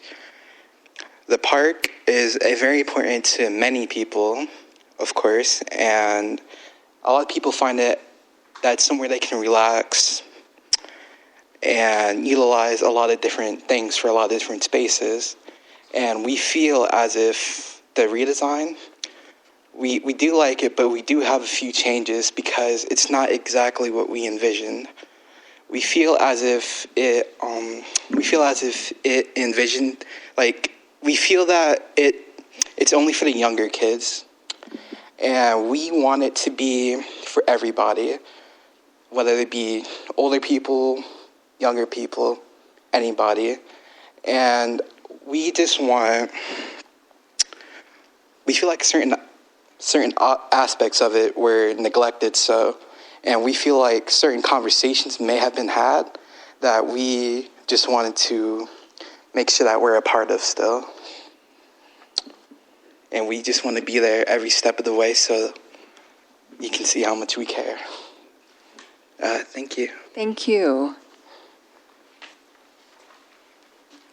Question regarding the playground, is it multi-generational or is it only?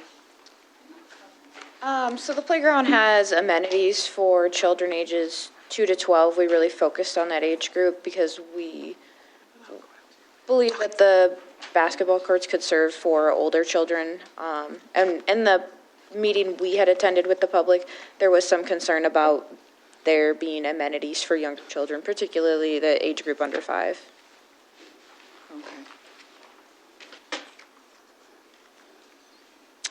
Hello, my name is Janice Williams.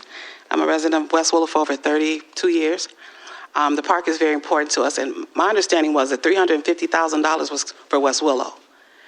I never heard of Burns Park. I mean, Hines, what's the name of the park? That's also we're splitting it or whatever. What's the name of the park? It's Burns Park. It's not being split. We're just bringing the projects together, but the funding doesn't get split between them. But the funding is not only for West Willow now. It is. Was it originally? It is. Oh, it's not? It's Okay, allocated for West Willow Park. Oh, okay, that's what I was Yes. misunderstanding. But then we saw this picture of the playground area. I guess because this can fit in my backyard from what I'm looking at as opposed to what we wanted. There's no wheelchair accessibility, because we thought about all of that stuff. So we want to know if we can pause it until we get together and talk about, because this is far from what we were wanting. It's so much smaller than what we already have. We said we'd rather just keep what we have and paint it as opposed to this. Maybe looking at this picture, it's very small. It's like a toddler, So if we could table it and sit down and talk about what we really wanted and what we thought we were getting, that would be great. Thank you. Thank you, Janet. Ms. Williams. Good evening. Thank you for allowing me to speak. So my name is Joanne McCullum. I live in West Willow, Ypsilanti Township. And thank you for all the hard work working on the park and getting things together. I know it's hard to try and get ideas of, look, there are 3,000 people in West Willow, and try and put that together into one sketch. However, I think that as the youth, younger people came up and spoke, I think a lot of them have the same idea that they want a more general age, more older age play area. So when I go to the park, I see the older youth playing basketball. I see the younger youth in the playground, and I see the youth in the middle just sort of hanging out, not doing anything. So I start conversations with them, and they say, you know what, it's really nothing for us to do. That playground is more for the young ones, and the basketball is for the seniors. Can we have something here? So I think that's the idea, that what we're trying to talk about is that we would like something for that middle age gap so that they would have something to do in the park. We would love that. Thank you for your attention. May I ask, what's the idea for the middle age? Was that the soccer recommendation that was, well, Akeem's. Soccer, and I think Yeah. the monkey bar things. Sorry. So they can hang from those. I think the older kids like that. Yeah. Okay. Yes, please. All right, good evening. I'm a West Willow resident and live in 48198.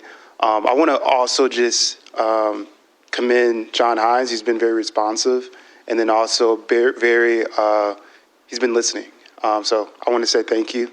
And then Lori as well, she came to one of our meetings and she was able to kind of just share that same timeline and everything. But I do want to just acknowledge right now what's going on and how we're having this conversation around, hey, these are these ideas from the youth, these are the ideas from the township, and we really want to just like continue that to make sure it has all the components and we can find some commonality in regards to bettering the park.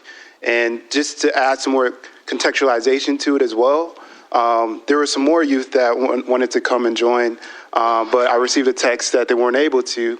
They were planning on taking the bus and everything, but actually they got into an altercation, and it just talks and speaks to the importance and why we need this space in the neighborhood. So I just wanted to acknowledge that, and then also just commend everyone, because I think what we're doing right now and having that conversation and engaging into what Joanne just mentioned as well of how, you know, it is hard to engage folks. It is hard to enter into communities and say, hey, this is what is something that is good for everyone. And to be very intentional, I think, you know, it's okay to slow down and say, okay, let's be intentional and let's have everyone come to the table and have that conversation. And once again, John has opened that door and said, hey, I'm willing to sit down and have a conversation, and brought up that great idea of converting the baseball field into a soccer field. Yeah, you sent it. And I would say, oh yeah, that's great, but I want to really incorporate everyone's voices into that conversation.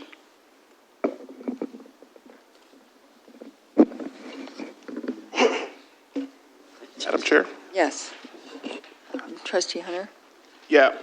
First, I'd like to just thank everyone who came up and spoke. I commend our younger brothers for speaking up on behalf of the community, and certainly I thank everyone who came out and spoke. And just listening to what's being said and what's going on, Madam Chair, I'm curious, is it possible for us to perhaps, how do I say this, split the projects for the need to maybe reevaluate what's going on with Willow Run?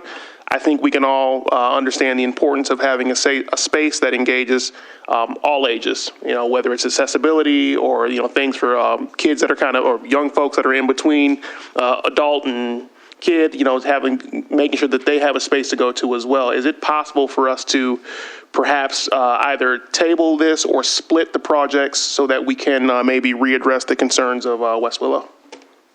Yes. Yes. It's possible. We are on a ARPA timeline. These are ARPA funds.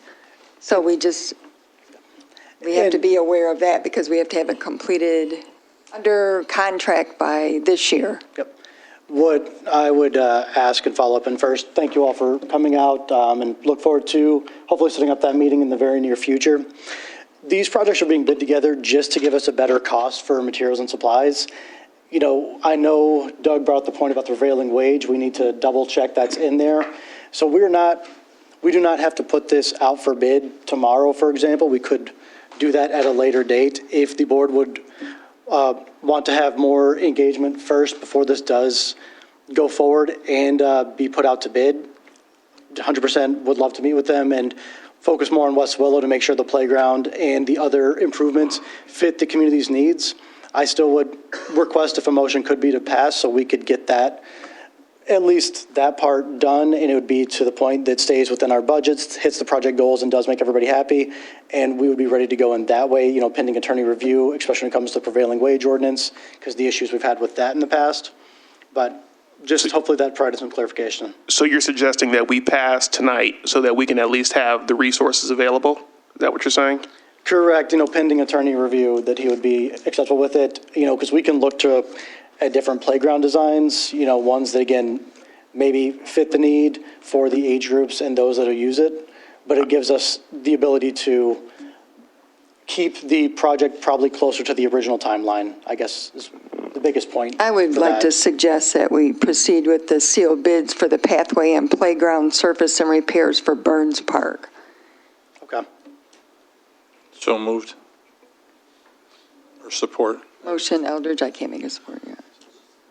So, yeah, that's what I heard Heather say. Support Peter, and just proceed with the one, so we can bid that out, because that's ready to go, and we, just so people know, and I know you all know, we have had meetings regarding the park. myself and Gloria and Debbie Swanson, we attended one intergenerational meeting where you talked about the park at that time, and there was a public meeting where you sent out postcards to everyone in West Willow to come out and attend that. So I do want to make it clear that we tried to get everyone's engagement. And then there was another meeting that was held last Friday where new ideas came up. I think the soccer field will be easy to do that because right now it's a baseball field. So to convert it to a soccer field, I think is easy. Adding benches and Shade covered areas, yeah. shelter, covered benches and stuff like that so people can sit around more is another thing outside of this project. But when you're talking about, you said monkey bars, and maybe that is what it is. I'm not sure. I think I know what you're talking about, actually, but I'm not sure if that's a term. And to get more input on that and bring it back to the next meeting, I think would be okay. So, Madam Chair, I'm sorry, you finished? Yes. Madam Chair. So just to get clear understanding, you're asking, it has been moved and supported to do continue with Burns Park, and for clear understanding, this is from two funds, different funds, right? Correct? Yeah. Or not? They're two different projects. Yep. Two different projects, but is it from two different funds, or is all ARPA money under one fund? It's all ARPA money, but it is Under one fund? Overall, yes, but they're all split into project funds, so it's different project funds under the ARPA budget.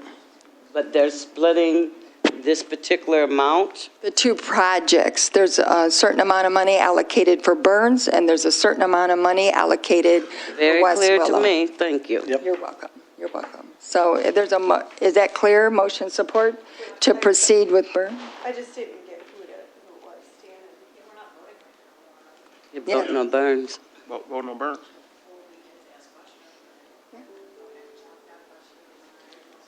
Oh, I'm sorry, I didn't see.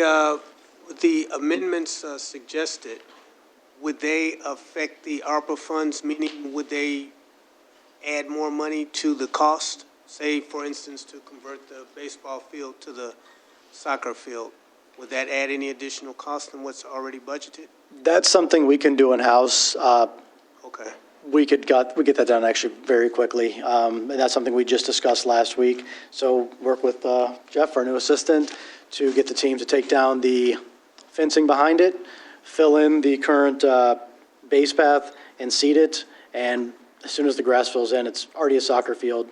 Then we'll just work to get 2 soccer goals out there, and that one's pretty straightforward. The same with getting shaded benches and extra trash cans. Okay. It's something we can enact in the very near future. All right. Thank you. So my question is, Trustee Swanson? I think what I heard you saying is that we put them together because there'd be a savings by putting them together. And so my concern about splitting them apart is if we need time for the other project, it sounds like it could tie us to this other one because we're trying to save money with, you know what I'm saying? So that's one question. Is that gonna have less available because we let Burns proceed and lock us into something that maybe we don't want to be locked into West Willow with the understanding that we're gonna, because we want to leverage it so that we can get cost savings, but I do think it's prudent to pause, and then I have a couple questions. So maybe answer that first, and then I do have more to ask. Do you want me to ask more, or do you want to answer that one first? So your question was just, is there a cost saving to bid them both together? Yeah, and if we separate them out, are we going to lose that cost savings that would help us get more? Because I'm hearing people say we want more. If we want more, we want to save as much as we can. So I don't want to lose the opportunity to save money if we're trying to make more happen. It won't say anything's a certainty, but the reason why we bid them together is for the cost saving and because it's such like work. And if we move forward, will we lose that cost savings? That's my question. Potentially, because then companies will bid 2 separate times and they might not give us a discount for the amount of work. Okay, so that's a concern I have with that. John, might I ask you a question very quick? Yes, sir. So based off of the trustee's question, if we move forward with Burns Park tonight and approve it, think I heard you say there was no rush before we made that motion. There was no rush to move tonight because you still have time to get the bids out. So if we were to approve Burns this evening, table West Willow, and give you 30 days time frame to meet with the residents and then bring it back at our June meeting, could you then send the two bids back out together and still get that cost savings since you still have time? Yes, we could. Just for point of information, Burns Park is for pathway and playground surface repair. West Willow Park is for the actual structure, correct? So they're like, And also the surface repair as well. yeah. But, so we're not bidding out to playground equipment. Not for Burns, no. Yeah, I didn't think. No, they I were. just want to I make was it just- clear. I was just concerned about if we're asking for more and you want cost savings. So trustee Eldridge, thank you, because that helps with what my concern was. So the other question I have is I see that this is a landscape, so pardon everybody, my former park commission had right now. I see it's landscape structures. So when we asked for the playground, did we seek designs from other playground entities, or did we just pick landscape structures? You got that. Landscape structures is preferred, just based on our work with them, so we did not seek any other design choices. It's been a little while, but landscape structures only has one playground in Ypsilanti Township at this point right now, and that's Fort Heritage. Most of our playgrounds were done with other vendors. So one of the things I'm surprised by is when you seek, like we're going to put a playground in, and you create a competitive situation amongst those playground vendors, typically you have a better outcome than when you just pick one. So that's one concern when I look at it, is that I've never, well, I think the ones that we did in Ford Lake, it might have been a single vendor, but most of the larger scale playgrounds that we have right now, it was always, we're going to put a playground in, and we're looking for proposals for a certain amount of money. I don't know if that would help or it would hinder, but this looks like a real programmed, like a sketch that they did. And I prefer to muddy around with it a little bit in my past experience with playgrounds, because like it looks like this is kind of a space theme, and all those components give it an aesthetic which is pleasing, but it may not be the same play value when somebody is kind of deciding. So I think themes typically are okay, but when you go for something that they've already set up, you just get a different, so that might be part of what's happening here. Then when you look at it scale-wise, typically playgrounds have the smaller one with the big balloon on it. That's typically what's been designed for a younger group of children. So I don't know if it's up to 5 or whatever, like younger people. And then often in playgrounds, they will parallel 2 different ones. One is for older children, and at some point, I hear people saying that maybe in West Willow, what's considered older children, I don't know what the cutoff is, but it would typically be maybe up to age 12. And I'm not suggesting that the kids that you're talking to or the children you're talking to, but typically that's the way playgrounds are designed. You're going to get one that's for the younger ones, you're going to get one that's for the older ones. They're separated, and there's usually a little bit of a tie-in. So it could be that's what we're looking for, and maybe, I don't know how old the children are that are kind of concerned about that. This one right here, but that may be part of what's at play here. So I am concerned that we only picked one vendor, because I think we could get maybe more, because it's been a while since I've done the playground stuff, but you could maybe get a bigger bang for your buck with having someone else, because I don't know what the playground is, but typically we would say we're going to put a playground in on the site, and then people would, and of course that's going to create more time, but they would design them and say, here's what it is. And there's quite a few playground groups, and no doubt landscape structure is one that people like to put in, but they also are typically a little more expensive than some of the other ones. So I would just like to see us at a minimum, have the opportunity to get some books together. I mean, I've never done it this way. Usually I'm looking through books and even met with kids before previously where we were looking at different components that they would like. And often there's going to be, it's just the way it is. Playgrounds are costly. You don't think they are, but they are costly. So often what we want doesn't always add up to, and I'm sure that costs a lot more than when I was doing it for 20 years with the Park Commission. But anyway, I think that could be one of the problems, that we don't have other people putting it in there. And maybe that would help a little bit, if that's possible. So I don't know how you, usually in the old days, we would just have the director say, we're going to do a playground, and then we just get a bunch of bids from different ones, and then we sit down and look at it. Now that we have someone else helping us, maybe it's different, so I don't know how the process goes.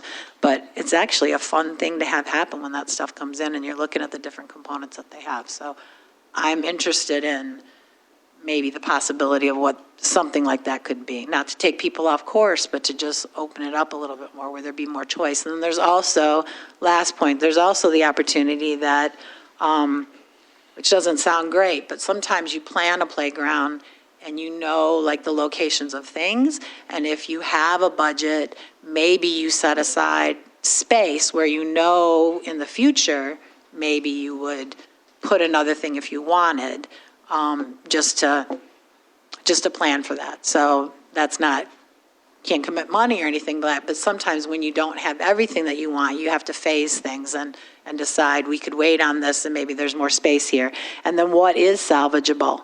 Because if I don't know what the swings are like, I haven't been out there, but sometimes there are pieces that could be in place. You usually typically can't move them because of the liability of moving a structure once it's been there, but sometimes swings are pretty sturdy and you can keep swings. I have to go out there and I don't recall what the swings actually look like if there's swings there, but that also helps you get more when things are tight. Madam Chair. Trustee Peterson? Yes, John. Would this replace what they have out there already? I want to go out there and check. I was just there the other day, but my concern is really looking at this looked like for real little kids. Yep. Real little kids. I also sat on the Park Commission. It's one of the first offices I ran for.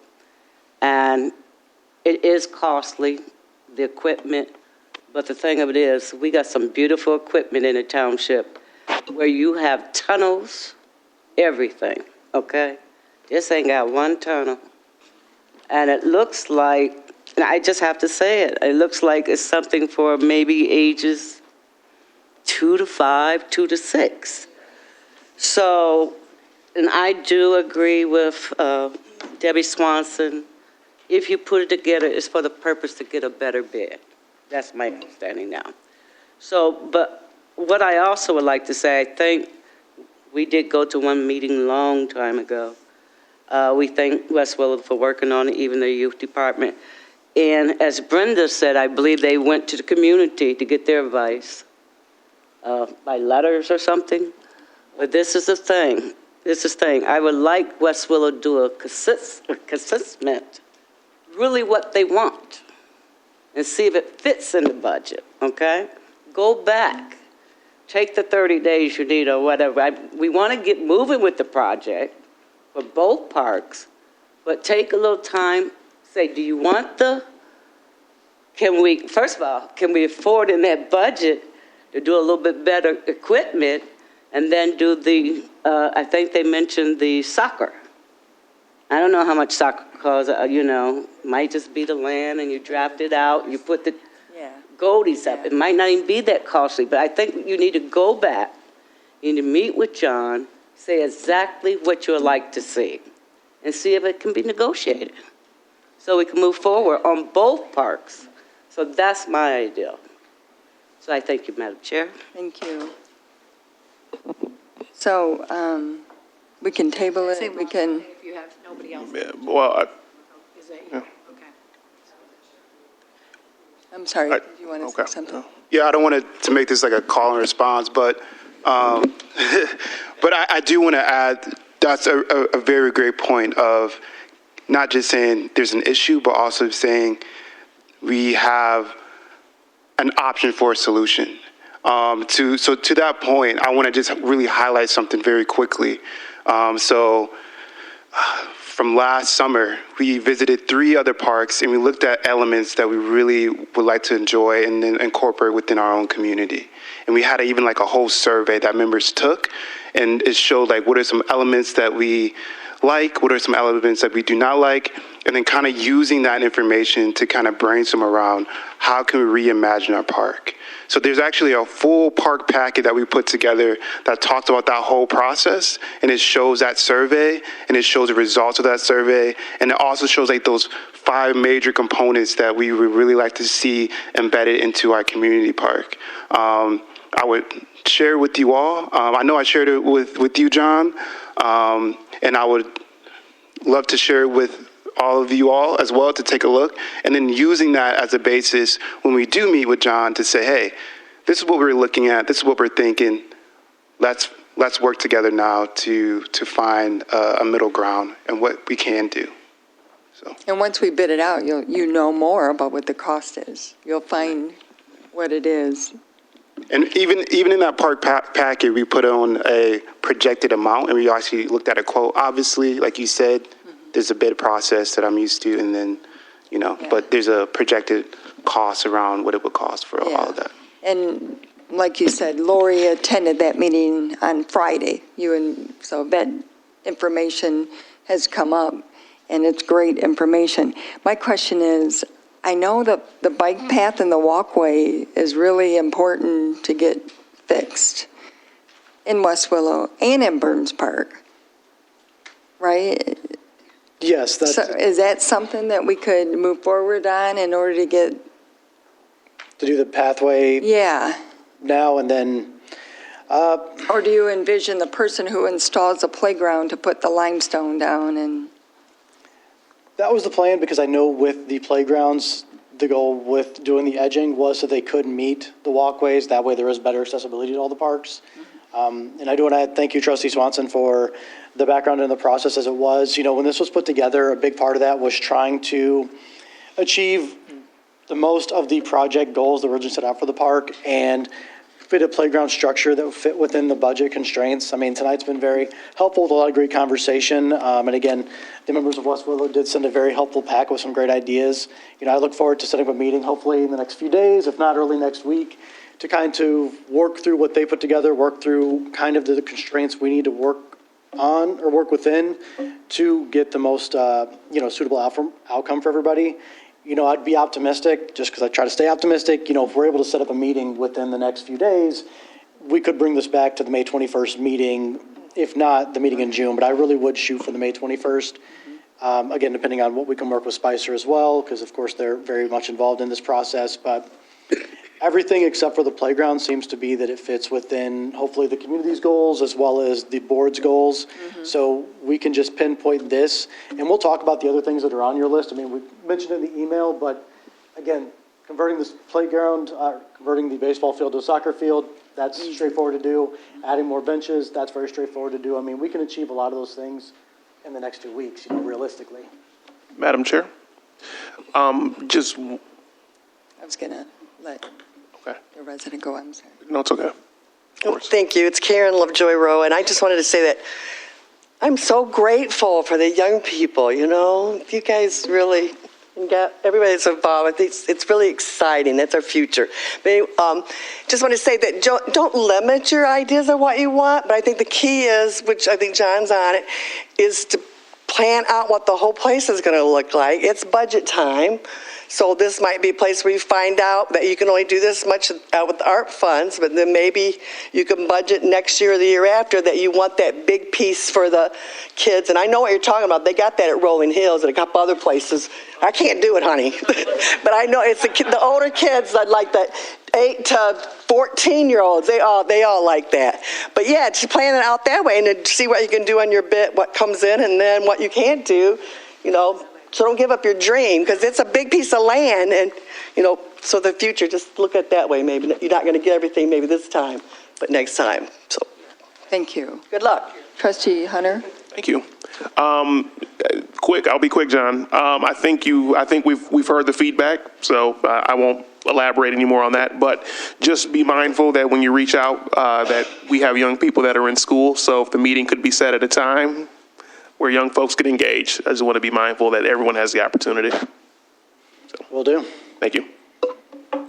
And I had one last thing. It looks like the playground itself put a lot of value on like shade. So a lot of the components aren't play value items, they're shade components. So that would be something for people to be thinking about. Like sometimes it's good if you've got an open area, you need shade. I don't know how much shade's already there provided by trees, but like the clouds, the kite, that big balloon, all of those may have some play value, but most of that's probably in the design to provide shade on the playground. And so those are small ways that you can also find to get more play value, but it's going to come at maybe the cost of not having as much shade. So that's something to be thinking about too. Madam Chair, real quickly. Madam Chair? Yes. Okay. Let me just say, John, not knocking this for little kids, but I think it just has to be something else, middle age, sports, whatever, to make it even for the community. I mean, if this is costly, now I know some of those things we did, Debbie, were very costly with the huge playground sets. Not knocking this for young, little bitty kids, but I agree it has to be something more than this. I know, and I hope we can get it done. You see what I'm saying? Oh, 100%. I mean, I don't know if the monkey bars is for 12 or 13-year-olds, but I think it has to be something else too. The shade If we could negotiate that budget, and I think we could do it, and hopefully we can. The shade definitely was a thought point, just because we did see that comment many times. And I know that's, again, mentioned when we talk about adding more benches around the park and more shade, 'cause there's not a lot of shade around that area. But everything I'm hearing tonight really just comes down to, I mean, this is stylistically very good, and there is a defined 2 to 5 and 5 to 12. But I think stylistically, it kind of hits up here, but maybe the functionality is not quite what we want it to be. And I think that's kind of the goal we need to get to. And I think they can help you. Like, this is probably purposefully designed that the younger kids, if they get closer to the other structure, it maybe is a little lower scale, whereas sometimes people decide, no, we want a structure that's got more height and stuff. Just knowing, though, that people are going to have to be more careful when the younger ones are there, and they're going to have to be maybe farther apart. So there's a lot of things that go into the designing of it. I do think scale-wise, it looks kind of rinky-dink for the kids, but it's actually part of what they do, and they're pretty close together. So if you wanted something taller, like Fort Heritage has some taller stuff, then maybe you just got to move it a little bit farther away from the one that's designed for maybe the really small children, because they'd help you with that design. I got to say one more thing. Trustee Eldridge? Thank you. Based on the comments I've heard, and in an effort to make sure that we get everything that we can price-wise, what the residents would like to see in both these parks, I would make a motion that we table this to the May 21st meeting, give everyone an effort to sit together and come up with the right plan so that we can get it moving forward. Motion to table Eldridge? Support. Support Hunter. All in favor? Aye. Aye. Motion is approved. Thank you. And thank you for coming out. The next item on the agenda is request to reject the bids received for the Civic Center pond and approve OHM to rebid with a reduction in scope. So move. Support Peterson. Motion Rowe, support Peterson. Madam Chair. Yes. Just as I stated earlier, I think that it would be better if we just kind of like take a pause on the whole pond project. John, I know you've got a lot of things going on, and like to me, while the pond is really important to the infrastructure of our building, like focusing on these other projects that really reach the community a little bit more might be a better use of your time and everyone else's. So I will not be in favor of rebidding it tonight. Madam Chair? Yes. I think earlier on item number 3, we tabled that, so I'm not sure that we can approve, or we need to take the rebid part of this out, I think, and just reject the bids and leave it at that, if that's okay with everybody. Excellent point. So there's a request to reject the bids for the Civic Center pond. That's a friendly amendment. Motion is in order? So moved. Move Eldridge. Is there a support? Support. Support, Hunter. Sorry. To reject the bids for the Civic Center pond. No one made a motion. Yeah, then we would come back to look at it? Is that what the first one said when we We would had just the, yeah, change our original one to just reject the bids, okay. if that's a friendly amendment. So Stan's requesting a friendly amendment to just reject the bid. Is that Yes. correct? Peterson? Yes. All in favor? Aye. Can you ask a clarifying question? I'm just trying to understand. So we're going to reject the bid. We tabled the other one. Does that just leave it in limbo? What happened? Or am I not supposed to ask a question? I don't know, because like when you table something, you're just supposed to vote on it. But so what does, if we reject it, I understand that part, and then the other gets tabled, does it just stay tabled or what happens there? Number 3 was tabled, which the agenda item included number 3. So we're just dealing with the rejection of the bid at this point. We tabled the item to rebid it at this time. You see what I'm saying? There was-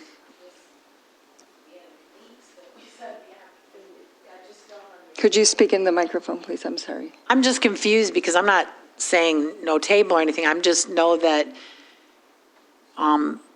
the urgency for the leaking and the damage to the building, if that never comes back to us, then my concern is that part. I understand the table. I understand we're not supposed to talk about it. But if we are now rejecting it and we're not doing anything with it, what's going to happen? Like, is that ever going to come back to us? What's going to happen? Madam Chair? Yes, Debbie, it if will I could come just explain too, like how I'm understanding it in my head is we've tabled to not enter into a new agreement with OHM to add more services and more, invoices in that way. We're tabling that to think about, in my head, like to think about what we might need to do to move forward. And then so how that relates to this last one is instead of approving, because we already said we wanted to pause on approving OHM to redo any more work. And so we had to remove that out of this section for it to marry with what we've done previously in the meeting. But there is an understanding that we've got water damage to the building, right? Is that, I mean, I feel a little bit like this one is a lot, like some of them have come before when I get frustrated because when people come and say we've got a problem, I listen and I have to go by what people tell us. And this is another one where we've been told like there's a significant problem that needs to be addressed. And so I don't want to, like, nobody's come back and said we don't have this problem. I guess that's the problem. So I feel like as stewards of the public property, water damage doesn't usually get better on its own. It can get a lot worse. And so, and then we relocated animals, and probably that relocation is something we spent money on that is not okay now because it's spring and animals are reproducing, and so we're going to have more animals in the pond. And so I'm just trying to understand like what happens, because when you come and tell me we have a significant problem, I'm all ears. And water damage to a building is not something I want to mess around with. So I guess maybe it's just, I don't know what to do with this because I don't know when it's coming back, how, like we've got some stuff out there like the carport and things that have been lingering that I don't think if we've got water damage, we can afford to let it linger too long. These bids, the projected estimate was $350,000. The bids came in at $735,000. That was the lowest, most qualified. So that's why we have to formally reject the bid, and it was requested earlier to table it. Now, my assumption is coming back. It's coming back in the discussions for this, if it's okay to speak, we had a cost projection and then the bids came in and they far exceeded that. And we did work with OHM to value engineer with TSP Services, who was the low bidder. And by the time that they got some were even close to what we were hoping to achieve. They were still far outside that number, and it was determined that it should go back out to bid. In further discussion, we need to discuss further, basically, how do we achieve the project goals before we just go right back out to bid with it? Because now we see that the liner is very expensive, but we want to protect the building. But then we have a cost projection for that, and it just, with the delay of the first motion, we have to delay this motion for that reason, but it does plan to come back because we want to get the water off the building, and we want to get the water off the building this year. It's just going about it the way that, again, achieves the project goals and stays within budget, which again is unfortunately fair amount reduced from the original plan, but it would still achieve getting the water off the building. So this motion is to reject the bid that was received. Madam Chair, John, you did a really good job of explaining that too, but like just having more discussion with our engineers, great. Like if there is water coming into the building, are there more ways to fix it rather than just doing the pond lining now that we know that that was such a significant cost? Like if you look at the breakdown in the bid sheets. And so how can you still achieve your same goal of maintaining and keeping the integrity of our public property while not, the highest bid was almost $2 million. Like when we opened these bids together, I think everyone in the room was like so surprised. So, and then even with the value engineering, which I had my own thoughts about that, but, that still wasn't able to work out. So do we need to look at another alternative option that's not replacing that pond liner? So thank you for articulating that better, John. Did fantastic. Well, I'm wondering how we just get to a place, because this happened a few times. Is there something we need to do before we start to bid things? Because I think part of our bids come in, and I think construction costs have been higher, but I also think there's some element of us underestimating before we go to bid what projects are going to cost. That's not just a construction issue, that I think we've got to get, a handle on that, and I don't know how we do it, but there shouldn't be surprises that big, and often, maybe once in a while, but our surprises are happening often, and it's starting to feel like it's more than just an increase in construction costs. One thing that Supervisor Stumbo has suggested, and it's something that I've been in communications with Spicer with, and even OHM, when talking about this project initially, is to bring forward more alternates within the bids, because, again, 735 to 1.9, it's the same thing with the community center with the 1.8. It's just, we have our projections, or we have the projections what the projects were initially, and we're just seeing some that are just, it's almost I would almost say unfathomable what they come in at. We rebid the HVAC project for the community center. We thought it was going to be around this number, and it was a third the price higher. So we rebid it, which will be coming to the board soon, but that's not relevant to this. But really just including more alternates. That way we can include all the pieces of the project, and if we have to make, or by we, the board has to make those decisions, they'll be able to and not have to delay it by weeks or months and make the choice on what we can do. Because we're paying for services to help us get these bids, right? Am I right about that? Like, we've had help with this, so it just feels like that help's supposed to help us not be in this position. If I'm saying that correctly, I'm not trying to be unkind to anybody, but that's why we pay someone to help us prepare things so that we reasonably know what we're asking and what we could get, unless I'm misunderstanding. You're 100% right, and I think even for them, and I can't speak for them, but I know there's been surprises in some of the discussions we've had on things that are coming to the board very soon. The biggest one is that Porton place. Elsie mentioned that it came in at $52 a square foot. Their projection and our conversations back in February when we're planning to talk about Fort Heritage and Burns, if that was at the time we thought a possibility, was at 30, being conservative. And then Cindy with Spicer, I believe, went out for bid for a project, and their lowest bid was $52 a square foot, and that's almost double. I really just seems across the board that everyone has the projections of what they think they're going to be from what they've seen, but when it comes to the specific projects, the bids can range so much greater than they did before. I know it's happening at Yucca same thing. They're bidding projects, and it's coming in twice as much as the engineer estimate. And So, with some of the other, I'm sorry, I didn't mean to interrupt you, Supervisor Stumbo. I don't know, it's a pattern, you know. So when it comes, again, to answer your original question, to some of these upcoming RFPs that we plan to bring forward, it's having those discussions of the base being a little more conservative and adding the extras as alternates so we have that choice, because we just aren't sure. Maybe, hopefully get to where we need to go and then you can do alternates in later years. I mean, just, these prices are unbelievable that's coming in. What were the projections based off of? How did one arrive at those numbers? I mean, so for instance, if when you gave an example, you projected $30 per foot, per square foot. Was that based on previous other bids or other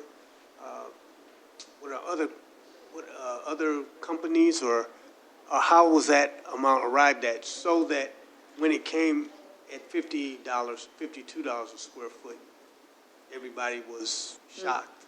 I mean, what prevented it from starting at $40 or $50 versus the 30? Where did the $30 per square foot come from? Just in that example. I'd say Elsie might be able to answer a little bit better, but when it comes to how you got the original 30. So that came from original, just prices we had gotten at the time. I think that original $30 or whatever it was, that came in, from a bid tab in November of 2023, and that 52 was from a more recent one. So we try to keep those numbers up to date. We have like a database within the company and whatnot, of just prices that people have gotten back on recent jobs, and that's how we make those estimates.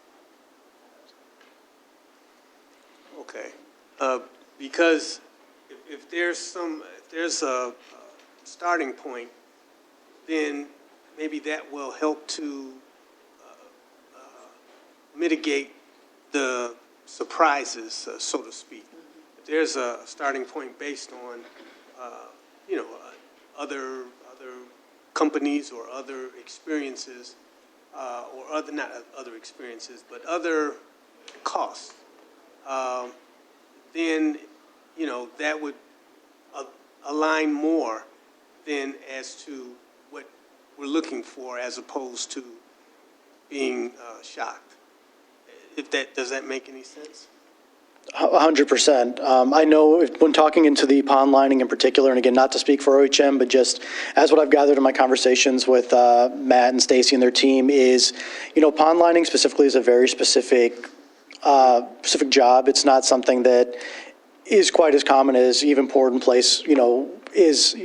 And I know the projections they used were based off what they gave Township staff, I believe back in 2020, 2021, and then use that number to add a percentage to the year amount. And again, I'm sure with other projects with some similar work, more so probably the landscaping than the pond lining, because again, that doesn't come up as frequently for their projection. And then, again, they overshot that projection by almost double. Okay.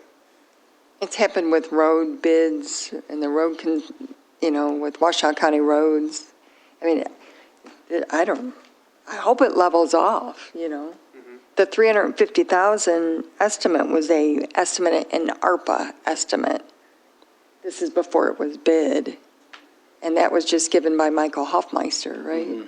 So I'm thinking the original number may have been off based on what we were bidding out too. So there's like a number of layers, but I do know everything's coming in higher and everywhere.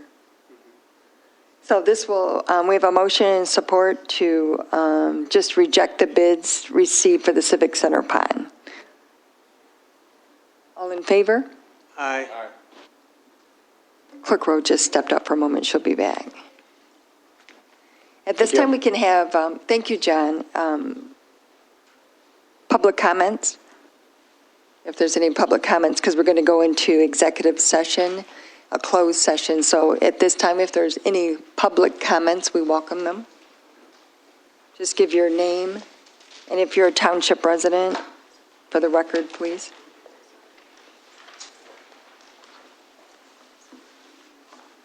Apologize for not being ready. I thought y'all was going to closed session. My name is Linda Mealing. I'm a resident of West Willow. I want to bring up a subject about some of our ordinance. First of all, I would like our ordinance to not only be phone-driven, but also ordinances from the person who's out there doing the job, see stuff, that there's a reaction, not always a phone call in. My concern right now is people parking on what you call the extended driveway, especially on Tyler Road. There is multiples. I have some pictures. There's multiple people either parking on the grass, parking on that extended driveway, and when you're at the corner, you can't see. You got to put your car out there in order to see. And I know one of those corners, there's been a lot of accidents. And a lot of people have complained to me and talked about the same thing, that concern about that. And I brought it up before in our neighborhood, in our New West Willow Neighborhood Association meetings and stuff. And I'm just wondering if you could consider that, addressing that in some kind of way other than it being the phone call driven, because it's really something that needs to be taken care of. And I mean, there's multiple streets on Tyler Road. I mean, people are parking even by the fire hydrants. Mm-hmm. They're putting, and it's not safe. Mm-hmm. It's not safe, and then, like I say, when we pull out, that means the people on the sidewalk or bikes going by can't get by. Right. Director Kingsley is here, and you're taking note. So if you would address that in some kind of way, and I'd be really willing to meet with you all about that. Director Kingsley, you can get her information, yeah. I think we have... you? Okay, then. Yeah, that's her.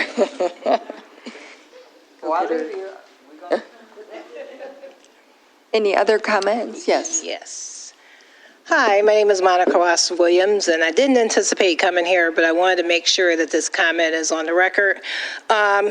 So basically, I know on the 23rd I did come in to the Ypsilanti Township Clerk's office in an effort to withdraw my name from Ypsilanti Township trustee. I haven't got any formal communication in regards to the effort to withdraw, but either way, I do want to say publicly on the record, I have zero intentions to run for that seat. We are already, and I have expressed this to some people, we are already in the process of getting ready to move, which is why I actually asked to withdraw. I know basically there was a dispute about if it's 402 or 359, but either way, what it comes down to is that I have no intentions to run. I also don't have any intentions to waste money on a legal fight. So I'm thinking I'm making it pretty clear in this discussion here in the public comments that I have zero intentions to run or zero intentions to serve if I am elected. So with that, I just wanted to make sure that that is very public on the record. Thank you very much. Thank you, Monica. Are there any other public comments? Hearing none, we're going to give a motion to go into... I'd like to make a motion to enter into closed session in accordance with the Open Meetings Act, MCL 15268, subsection D, to consider the purchase or lease of real property up to the time an option to purchase or lease that real property is obtained, and H, to consider material exempt from discussion or disclosure by the state or federal statute. Support. Thank you. Motion Rose, support Eldridge.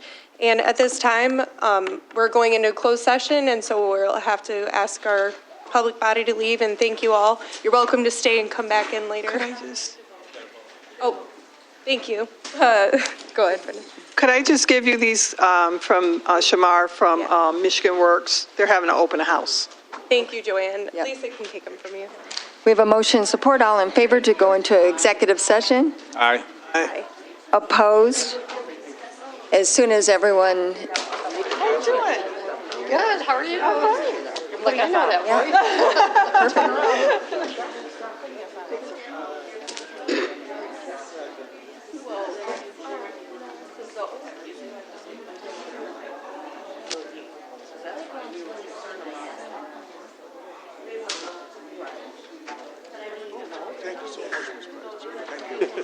to see you.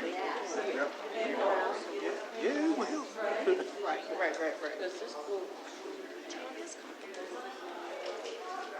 Sure. No, it goes. Hello. I'm going to give it to. Just old. Yeah, so I'm going to present it to you. Brenda, can I just ask, it says you have the closed sessions, but then underneath that it says board members, updates, and that kind of stuff.